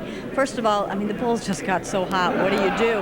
All-stars on the team. Michael, of course, with 27 of his own. Payton with just 8, and with Shawn Kemp just 6 points. When you're talking 14 points from your big scores, you're in an awful lot of trouble. And now the inevitable. Wednesday night, the Bulls will hopefully capture their 4th championship in the last 6 years. No one closes out a series like Michael Jordan and the Bulls. Let's move it now inside the press conference area. Scottie Pippen talking with the media. Start catching the ball deep in the paint. We started to send guys from a double team, and it was pretty hard for them to read it. We intercepted a few passes, and it really helped us to expand our lead. What would it take for you guys to lose Wednesday? You got the middle in, you got a 3-0 count. What would it take to lose? Well, I think if we come in here and just play lackadaisical and get too comfortable, realizing that this team is not going to give up. The 4th game is always the toughest game for us, and we realize that this is a team that strives on turnovers, and I think we know going into the next game that we got to limit our turnovers. Scottie, when Michael scored 15 straight points there in the second quarter, did you say, let me take one? Because you kind of looked at him there when you drove and scored late in the half. Actually, I never knew he scored 15 in a row. I mean, I'm not even aware of that when I'm out on the court. It doesn't matter who scores the point for us, as long as we're able to get the job done. Thanks, guys.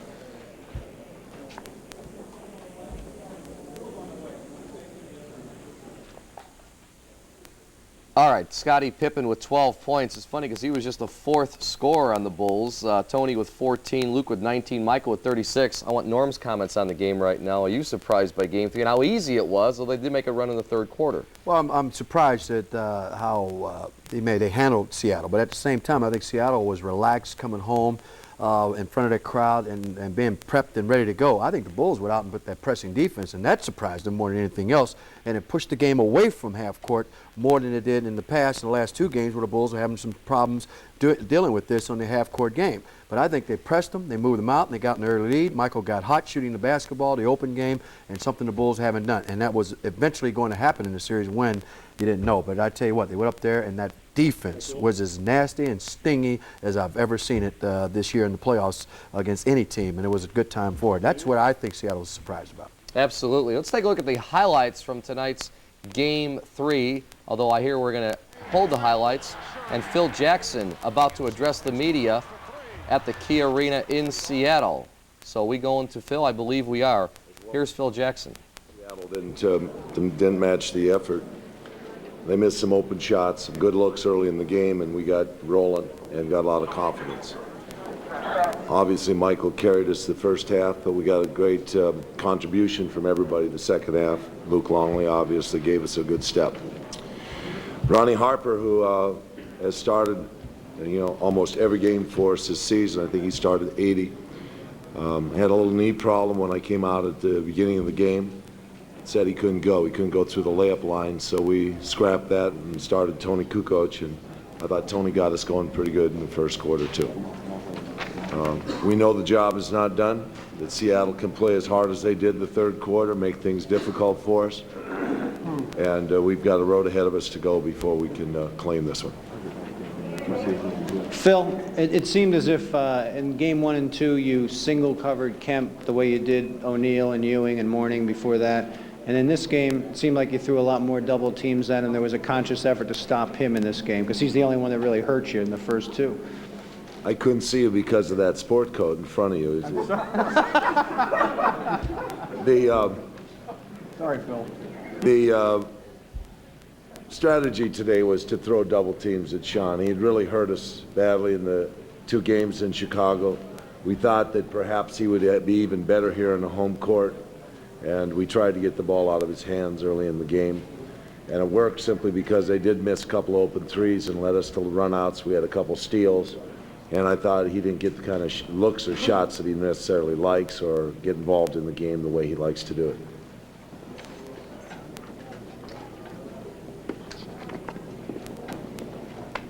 Okay. Do you think that there are teams in this league right now that have any type of mental capacity in these playoffs to understand what playoff basketball is about? And do you think that with Jordan and Pippen and Rodman, you really have a monopoly on that in this league at this time? That's a grandiose question to answer, and I'd hate to be a pompous ass by answering it and saying that no, there is no other team.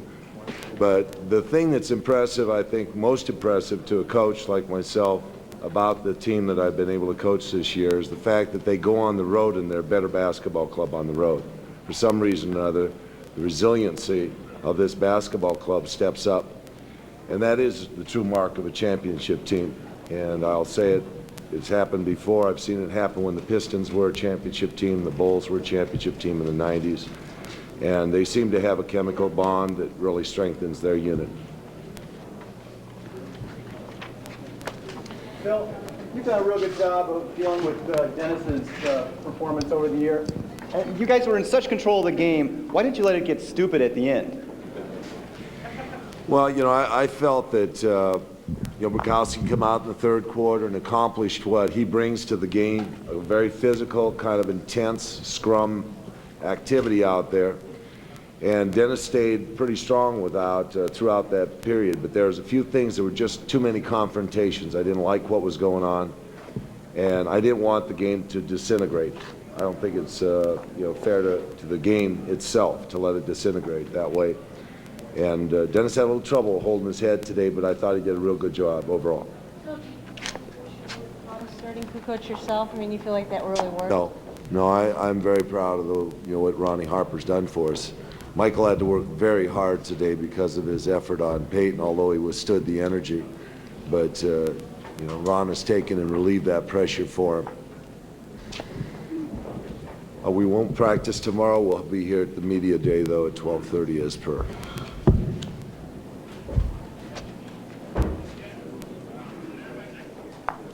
We're expecting Dennis Rodman any moment, but what do you think about that? A day off, well-deserved, well-earned, although you still have to show up for the media, right? Well, I guess you get fined if you don't show up, whatever the deal is. But I'm quite surprised at the day off of taking right now. Maybe a film session to go over what you got to go over, but like Phil said, the duty and the job is not done yet. You got to go out and nail it down Wednesday. Well, Will, you played in the finals just 3 years ago.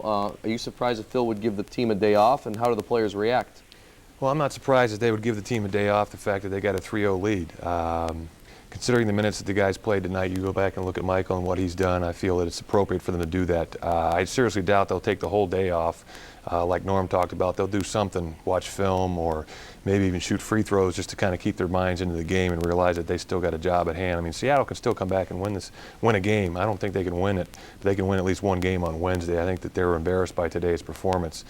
It'll be interesting to see what they actually do even when they come to media day. Mm-hmm. You play with Tony Kukoc. Actually, we're going to hold that thought because Dennis Rodman is about to meet the media. Let's go to Dennis right now at the podium. Well, shit, I can go now, can I?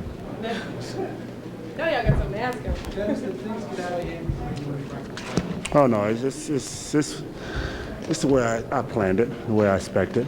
You know, he tries to get in my head, and I told him that there's nowhere in here you can do that. You know, unless you, you know, see what I'm doing and see what's happening. Frank Bukowski is basically in there just to try to frustrate me, but it's not going to happen. Talk about how important it was for you guys to come in and win this game on the road. Now you won the game on the road. Well, all the last 2 days, I've been telling myself, I'm ready to play it. I'm ready to play. Let's get this one here, and let's go home. Let's go home. You know, let's do our job.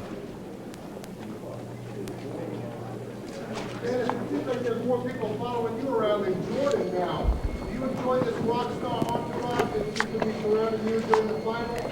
It doesn't bother me, you know. If everyone wants to get on, let's go. You know, in the game, that's what you saw. Everyone was just, you know, pretty much facing me. And all of a sudden, the Seattle Supersonics just totally got out their game, totally. They weren't even trying to play. They was just so worried about what I'm doing. And that's what I kept saying all series long. It's a mind game. It's all a mind game. If you want to get caught up what I'm doing, you're screwed. How important was it to get this game right here today in their arena to just put them away early? Well, it was very refreshing to see the Chicago Bulls finally bust out. It was very refreshing, and once we do that, no team in the world can beat us. Dennis, do you feel that the game disintegrated at all during that time when you and Bukowski had the confrontations? Of course. You know, when you try to lure some animal in a burrow, all of a sudden he takes the bait, you got a problem there. You know, you have a serious problem. So after that, the game was over. When you have game 4, you and Bukowski on the court again, what are you expecting?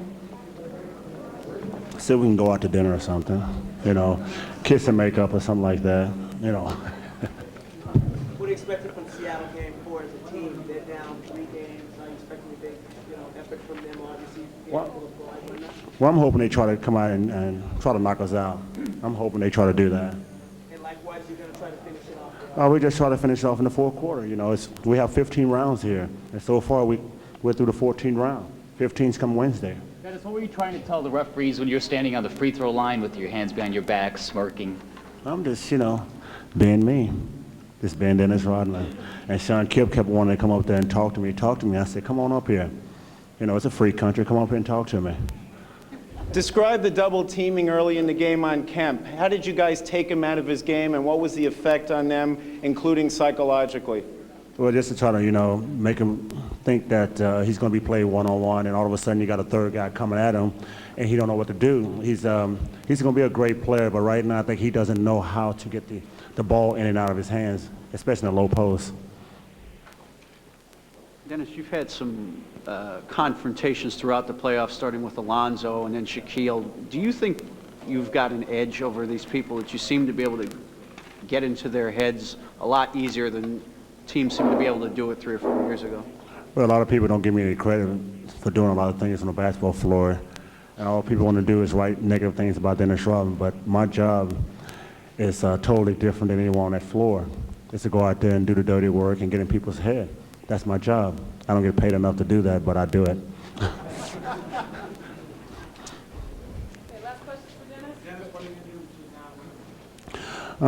Let's see. I got a TV show tonight with Cindy Crawford. I got to hang out with Eddie Vedder in Pearl Jam tomorrow.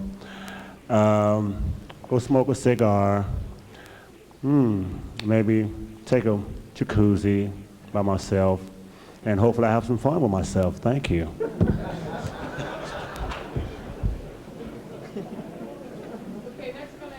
And I was about to say, Dennis has kept it clean, but all except for the last comment. You're the guy who was traded for Dennis Rodman. Right. That's me. That could have been you tonight up there. Well, I don't think I would have been answering questions like that, but we were talking while they were interviewing Dennis that, he really didn't have a good game tonight. You think he had 5 points, 10 rebounds. That's not what he's been doing lately, so it's kind of evident late in the game that he kind of got underneath Seattle's skin, got himself a little airtime. It's obvious that when his career is over, he's definitely going to have a career in acting in L.A. And when was the last time you saw Dennis Rodman do do what? A post-game interview? You're right. George Karl meeting the media in Seattle. And because of that, and because of our lack of defensive toughness early in the game, they got the big lead. We fought hard in the third quarter, but energy-wise and emotionally-wise, we ran out of gas probably right at the end of the third quarter. Is that a factor in all this? I'm not going to sit here and analyze factors of fatigue and all that stuff that you're going to all write about, but I think I'll do that when it's over. I think my job is to prepare my team Wednesday for a battle, and to make it a battle, make it a serious battle. I mean, the odds are against us, everything's against us, everybody's believing against us, and all we got to do on Wednesday night is show some pride and fight and win a basketball game. George, did Kukoc starting to that really throw your defensive plan a bit out of kilter? The one frustration that I'm having defensively, which is our guts, is our hesitation. We're playing at the defensive. We're not even playing hesitations all over the court for us, but defensively, we're not reading the doubles on Michael. Their movement and motion off the ball is freezing us in rotations, and they're getting when we do double them and they get open shots.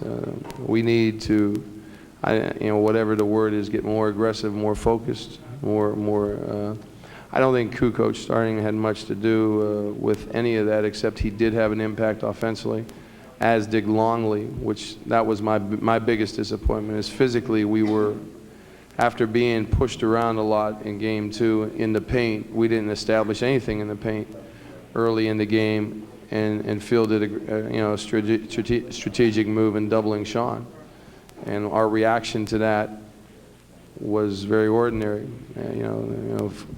We just got done playing a Utah series where Shawn was doubled also, and there's been all types of series. We know how to react to that, and Phil decided to double him, and we didn't react very well. We didn't move the ball on the perimeter as well as we should.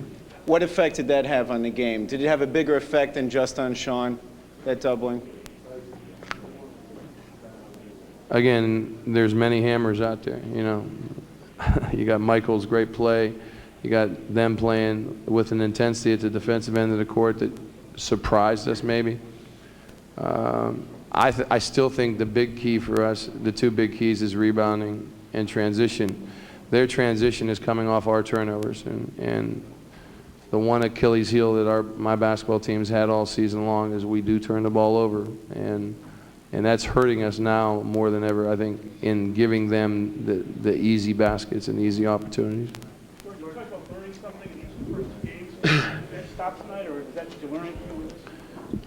I think right now you got an emotional and a psychological barrier in front of you for the next couple days. There's a lot of good stuff about sport. Right now we're learning about some of the bad stuff about sport, the bad feelings of sport. But this team has grown, it's matured, it's progressed, and I have a good feeling that we're going to continue to do that. I've said all along that this team is very close, and it's very close to me, and we all took a whipping tonight. We all deserve whatever you all are going to do to us tomorrow. What was your impression of the Bukowski and Rodman deal at the end there, and Frank getting caught? I just briefly looked at it on film, but I'm pretty sure you'll find out there's a lot of acting to it. And you know, again, it's Dennis walks under Frank. My feeling is Dennis probably walked under Frank, and Frank put his arm in Dennis's chest area, and Dennis faked the head. And now, you know, I guarantee you it was not a blow that could knock a 250-pound man on the floor. George, how do you win Game 4? What does your team have to do? I think, first of all, the word team comes to my mind real quick. You know, right now, because of a lot of things, Chicago, their talent, their defense, you know, we're searching. And when you're in that mode of searching, it's best to do it together. And the game of basketball reacts in a lot of ways. And right now we're feeling some of the tough stuff. And if we fight and do what we've done all season long, maybe we can find that road to the good stuff.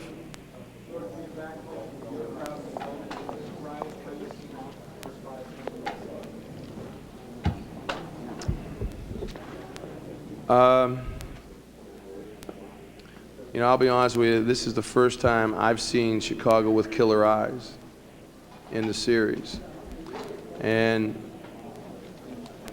I think the first time I ever saw, I saw them once in Portland a long time ago. When, I don't know what the series was, 1-1 going to Portland for 3 games.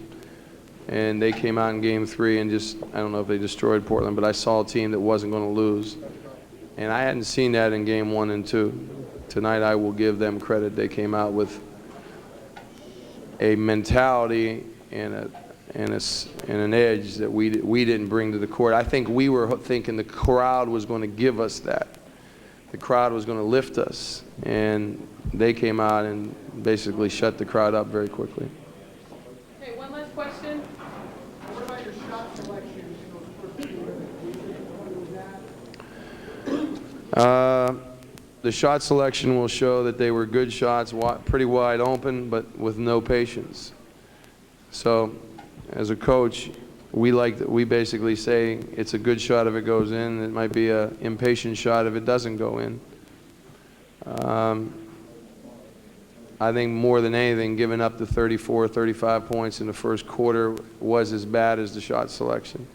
My whole feeling is if we don't demand ourselves to be who we are, that being a defensive-minded team, and you know, then we're searching all the time. When we play defense like we did in the third quarter, then things come our way, and that's what we're going to have to do on Wednesday. Thank you.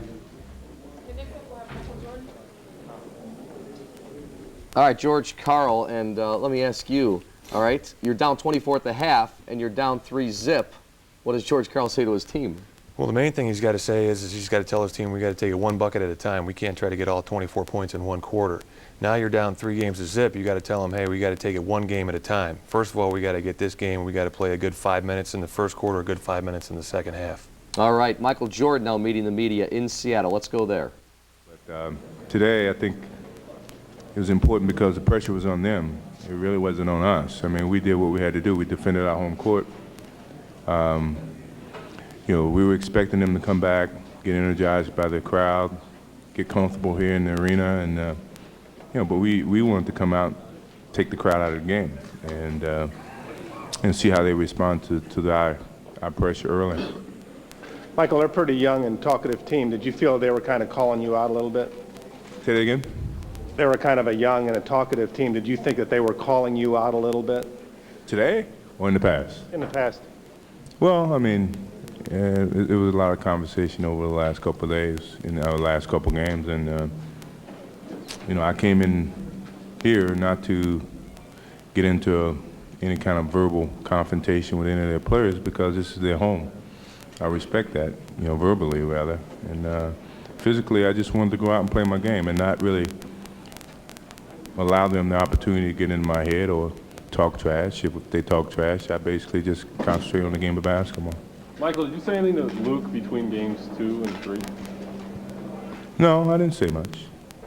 I think Phil did a lot of the correcting, a lot of the coaching. I think Luke really knew what he had to do to make us a better team. And today he was, up and down. He really had some tough times trying to get comfortable out there. I think the game 2, he was very, very nervous.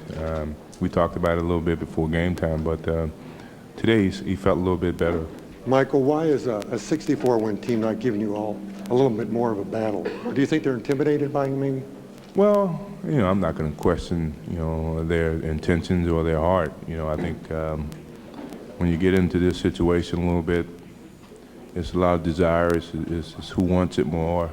We have a veteran team that has been in this situation before. We know how to handle it. We don't let a lot of distractions bother us much. I think, and sometimes teams can't, adapt to that. I'm not saying that they can, that they haven't thus far, and I think that's worked in our favor.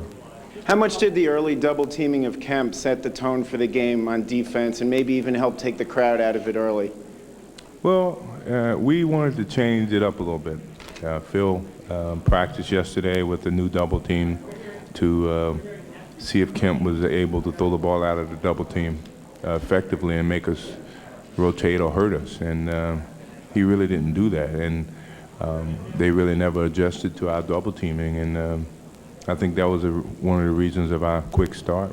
Talk about the second quarter's spurt of yours. What was going through your mind, and what was going through your body? Because obviously you were doing it. I was just being really patient. I wasn't going to go out and be aggressive offensively. I was just going to see what some of the players, how they felt, what kind of rhythm they had early, and and make my adjustments or become aggressive, if I saw the need. And second quarter, I saw a need to step it up a little bit, and I felt I was in a great rhythm offensively, and I just took a lot more shots. I became more aggressive. Do you feel that your performance in particular and the team's result in general today has silenced some of the trash talking from your cocky opponents?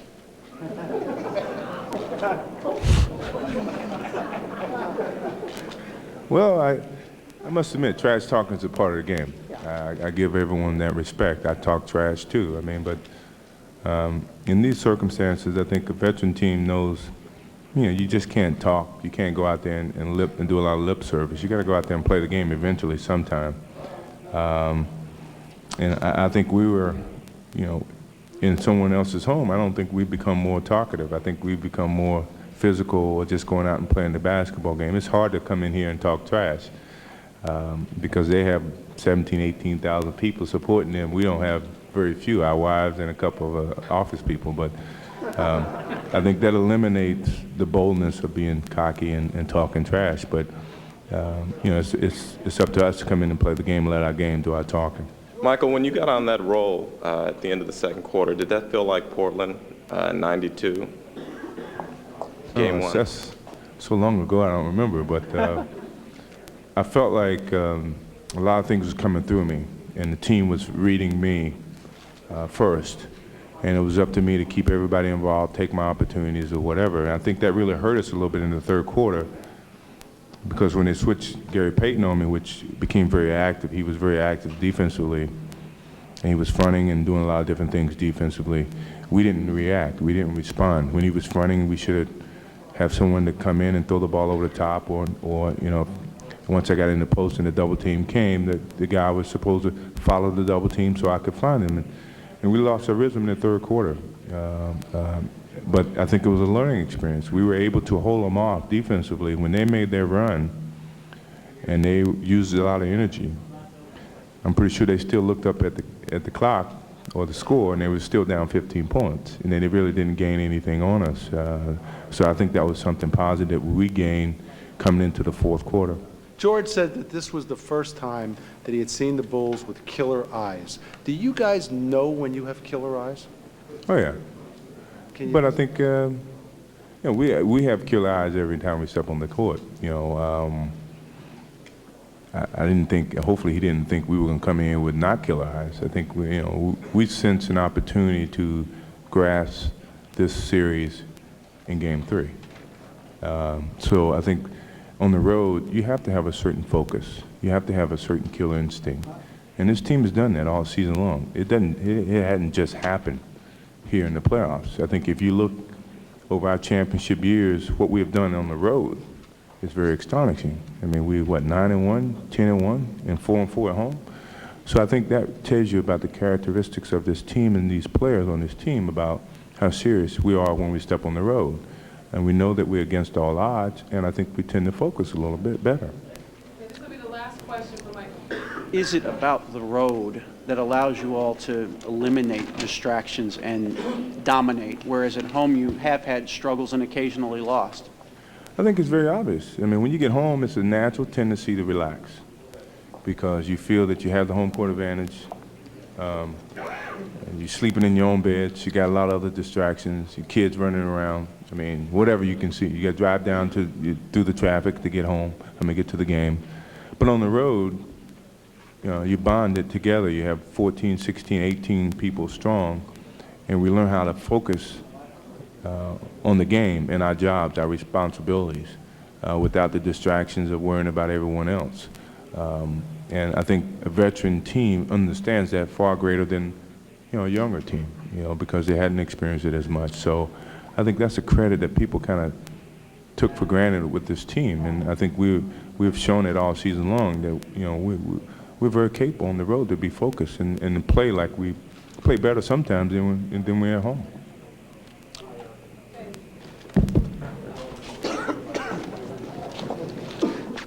All right, Michael Jordan, 36 points, 5 assists, 11 of 11 free throwing, as Jim Durham likes to say. 5-1 away from home, the Bulls now in the '96 playoffs, and all-time on the road in the NBA Finals. They are 9-1 with tonight's win. We're going to go down the hallway in the Key Arena and hear from Steve Kerr now, who's with Lou Canellis. All right, thank you very much, Steve Cashel. And Steve Kerr, Scottie Pippen the other night said, I know that when we go away from home and we play in Seattle, we'll play much better. We'll play Bulls basketball. And I thought, is he crazy? You lose the home court advantage.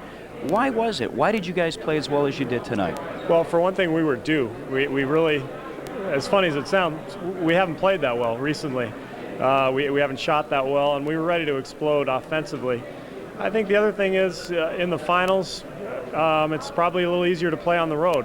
That's what some of the guys were telling me, and there just seems to be less pressure on you, especially when you're up 2-0.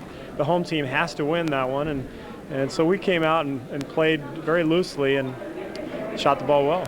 You're a big-time shooter, and can you appreciate the struggles that Seattle has gone through these first 3 games? I mean, boom, before half of the TV sets were on tonight, you guys were up 22, and they were 0 for 8 from three-point range in the first half. Well, I can appreciate it because the first 2 games I did the same thing. I couldn't buy a basket in Chicago, so I was kind of excited to get out here and with a little change of venue. But against a tough defense like ours, good shots are few and far between, and that's demoralizing for a team. They made a nice run in the third quarter. You guys expected it, didn't you? We expected it because we saw it in November when we were out here. We were up 14 at the half then, I think, and lost the game. And fortunately, this time our lead was 24 because they made another big run, but we were able to hold on to our composure and make a few shots and get the lead back up. You're a veteran in this league. Have you ever seen a player like Dennis Rodman get into the opposition's mind like he did today? I'm just glad he's on our side, I'll tell you what, because he drives people nuts. And I know when he was with the Spurs, I hated playing against him because he was out there causing havoc. Sure is nice to have him on our team. I know Seattle's nice, but fair to assume you don't want to spend any more time than Wednesday here? That would be nice to be able to fly home Thursday morning. That'd be great. Thanks, Steve. All right, Lou. All right, Steve Kerr outside of the Bulls locker room here at Key Arena. Let's get it over to the press conference area. Luke Longley, who had a playoff career high 19, is talking with the media. They gave me the ball. They wanted me to shoot. They did a good job. I got good looks too. What's it like to be Michael's teammate when he has one of those jags like that, where he's just not going to miss for 4 or 5 6? Oh, you run up and down the floor with a grin on your face like anyone in the stands. I mean, it's fun to watch at times, and that's a danger, is not to stand around and sort of marvel at the guy. But that's something that I've gotten better at not doing through the course of the year. Why was Kemp successful in the first 2 games against your team. How is the strategy different tonight, and what was the effect of that double teaming? Well, we did two things. I think in the first two games, because I'm guarding him, I'm really, not quite as quick as he is down the floor, and he was able to run and get that deep post-up position on me early in transition. And once he gets it that deep, he's very, very effective. Tonight I concentrated a lot more on trying to beat him down the floor and wedge him out of that post position, which I did reasonably well. And then we brought the double team just to confuse him a little, to throw him off rhythm and get the ball in some other people's hands. And I think the combination of those two things was our game plan going into the game, and it worked well for us.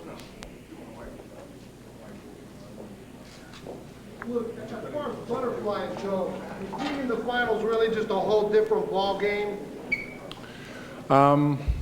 It was strangely enough, I wasn't nervous at all before the first game, and I managed to put more pressure on myself in the second game, and I was a little bit nervous for that game, but I felt good about it tonight, and you saw the results.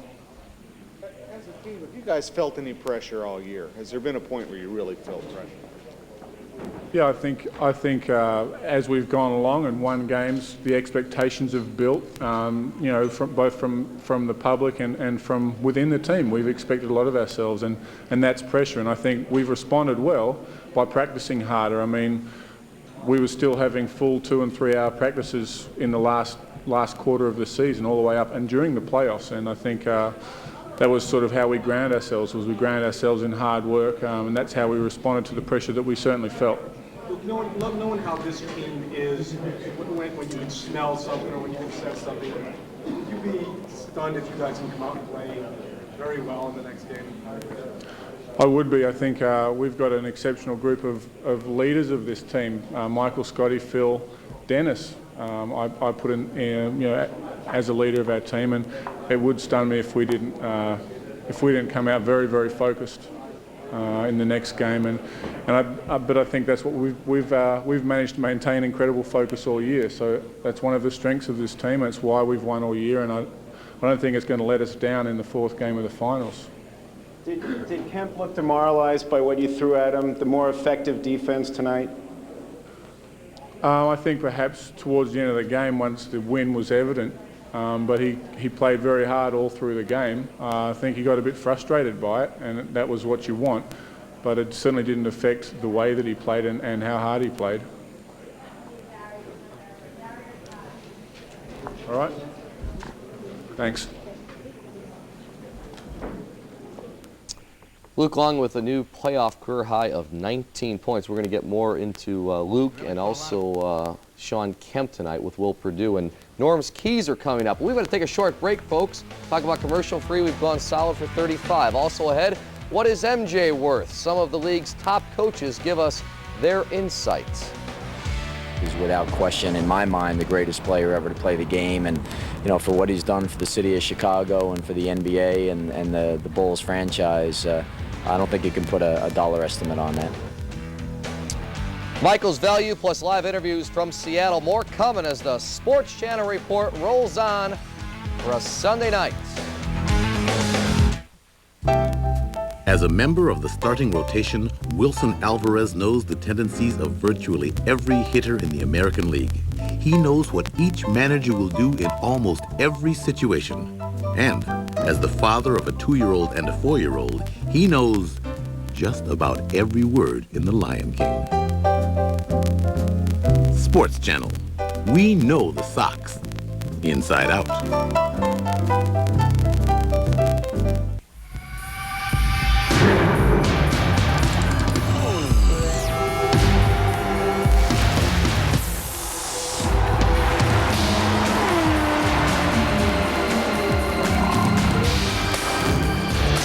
A lot of engines perform on race day at the Indianapolis 500. And no matter what machine they're powering, they're expected to put it all on the line all day long. And when it's a Briggs & Stratton engine, well into the night, make sure your power equipment is powered by Briggs & Stratton.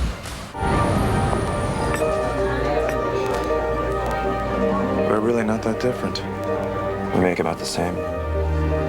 Both have kids in college, worry about putting away enough to ever retire.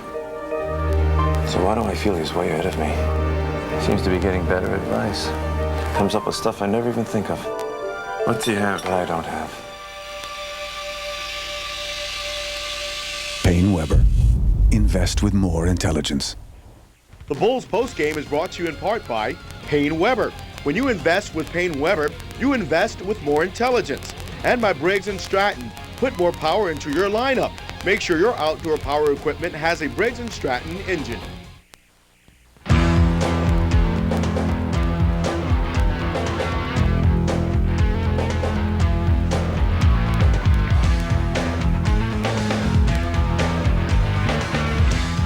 Tonight's win puts the Bulls on the top of the list for best percentage in a playoff season. The '87 Sixers team finished 12-1. Back when they only needed to win 12, of course, these days you need to win 15 to capture the championship, and the Bulls just one win away and looking like they may get their 15th on Wednesday night and continue with that best ever record. Back to Seattle we go. Hear from Gary Payton of the Seattle Sonics. And then his confidence went to another level. We didn't pressure him up the way we should have pressured him up. When we knew he was in a groove, we should have doubled him and made him get the ball out of his hands. But, you know, when a guy like that gets in a groove and he gets his confidence that high, he feels like the basket is ocean, and that's what he did. He ran off about 15 straight points, and that really hurt us in the long run. What's the basket been like for you in the series? If for Michael it's been like the ocean, what's it been for you? It's been like a basket. That's it. A basketball hoop with a net. You know, it's nothing different. You know, it might be an ocean to him, but it's a basket with a net to me. So, you know, it's just things, you know, I'm not really concentrating on that. You know, he's the man that they got to go to get offense. I think our team is a little bit rounded. You know, Detlef, myself, Shawn, a lot of us can score. So I'm not really concentrating on that. What were the reasons for the poor start, Gary? Shot selection, defense, or were you guys tight? I think it was just our turnovers and shot selection. They thrive off this stuff. You know, we take a bad shot or we make a turnover, they thrive off that, and they run.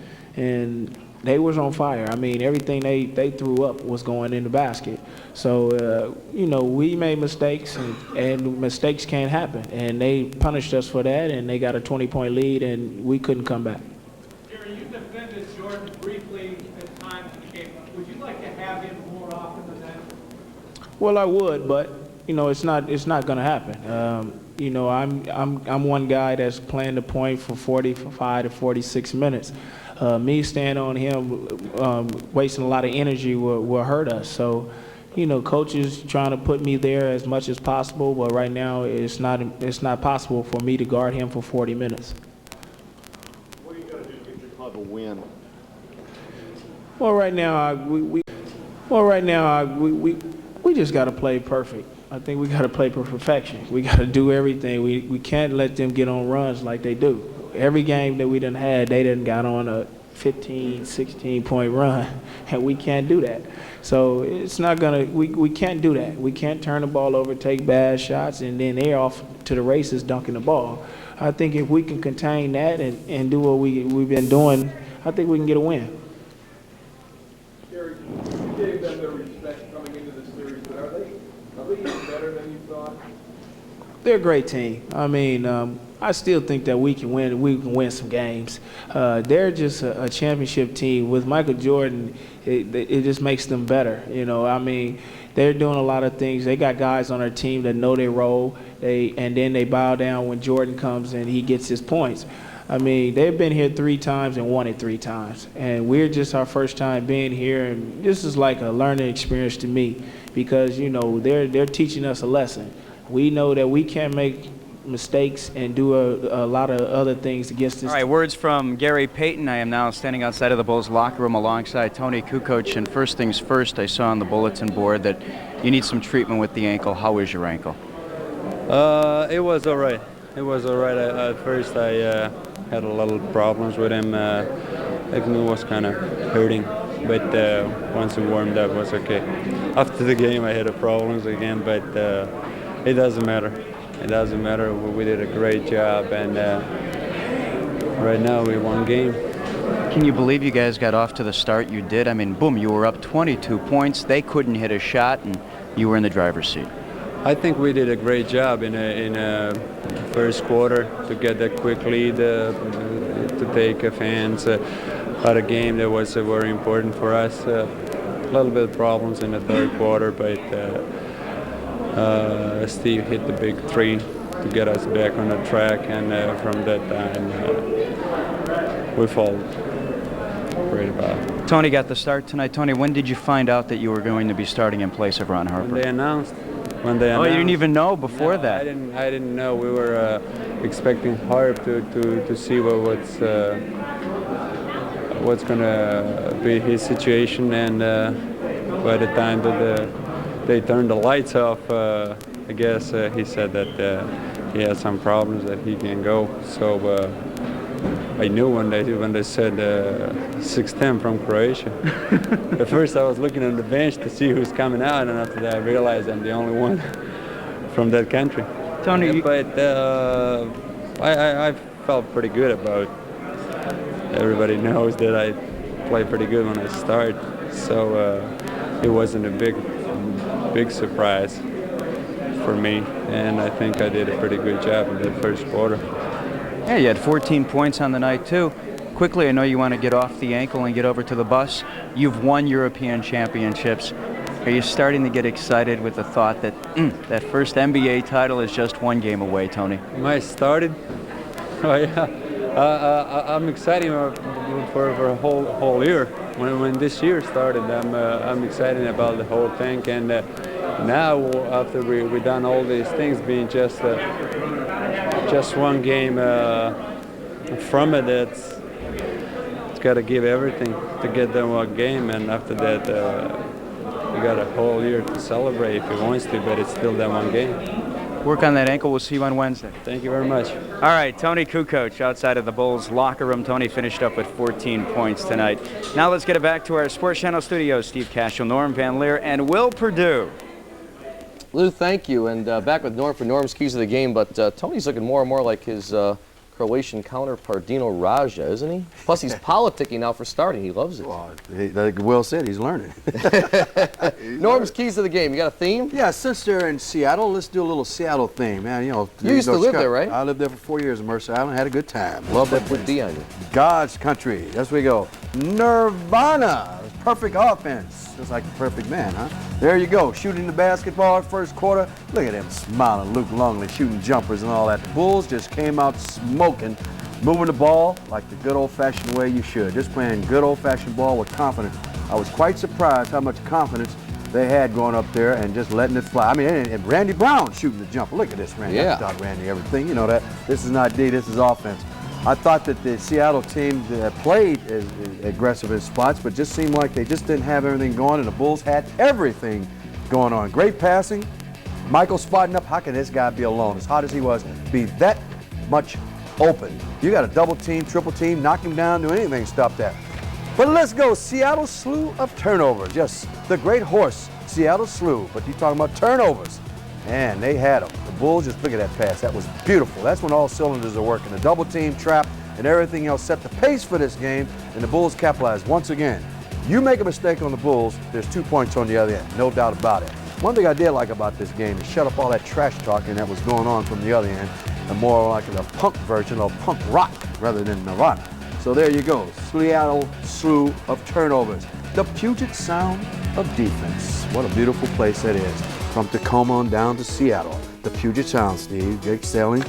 But let's face it, defense is the key to winning all games. And the Bulls, well, there was some defense put on this game on both teams at this point.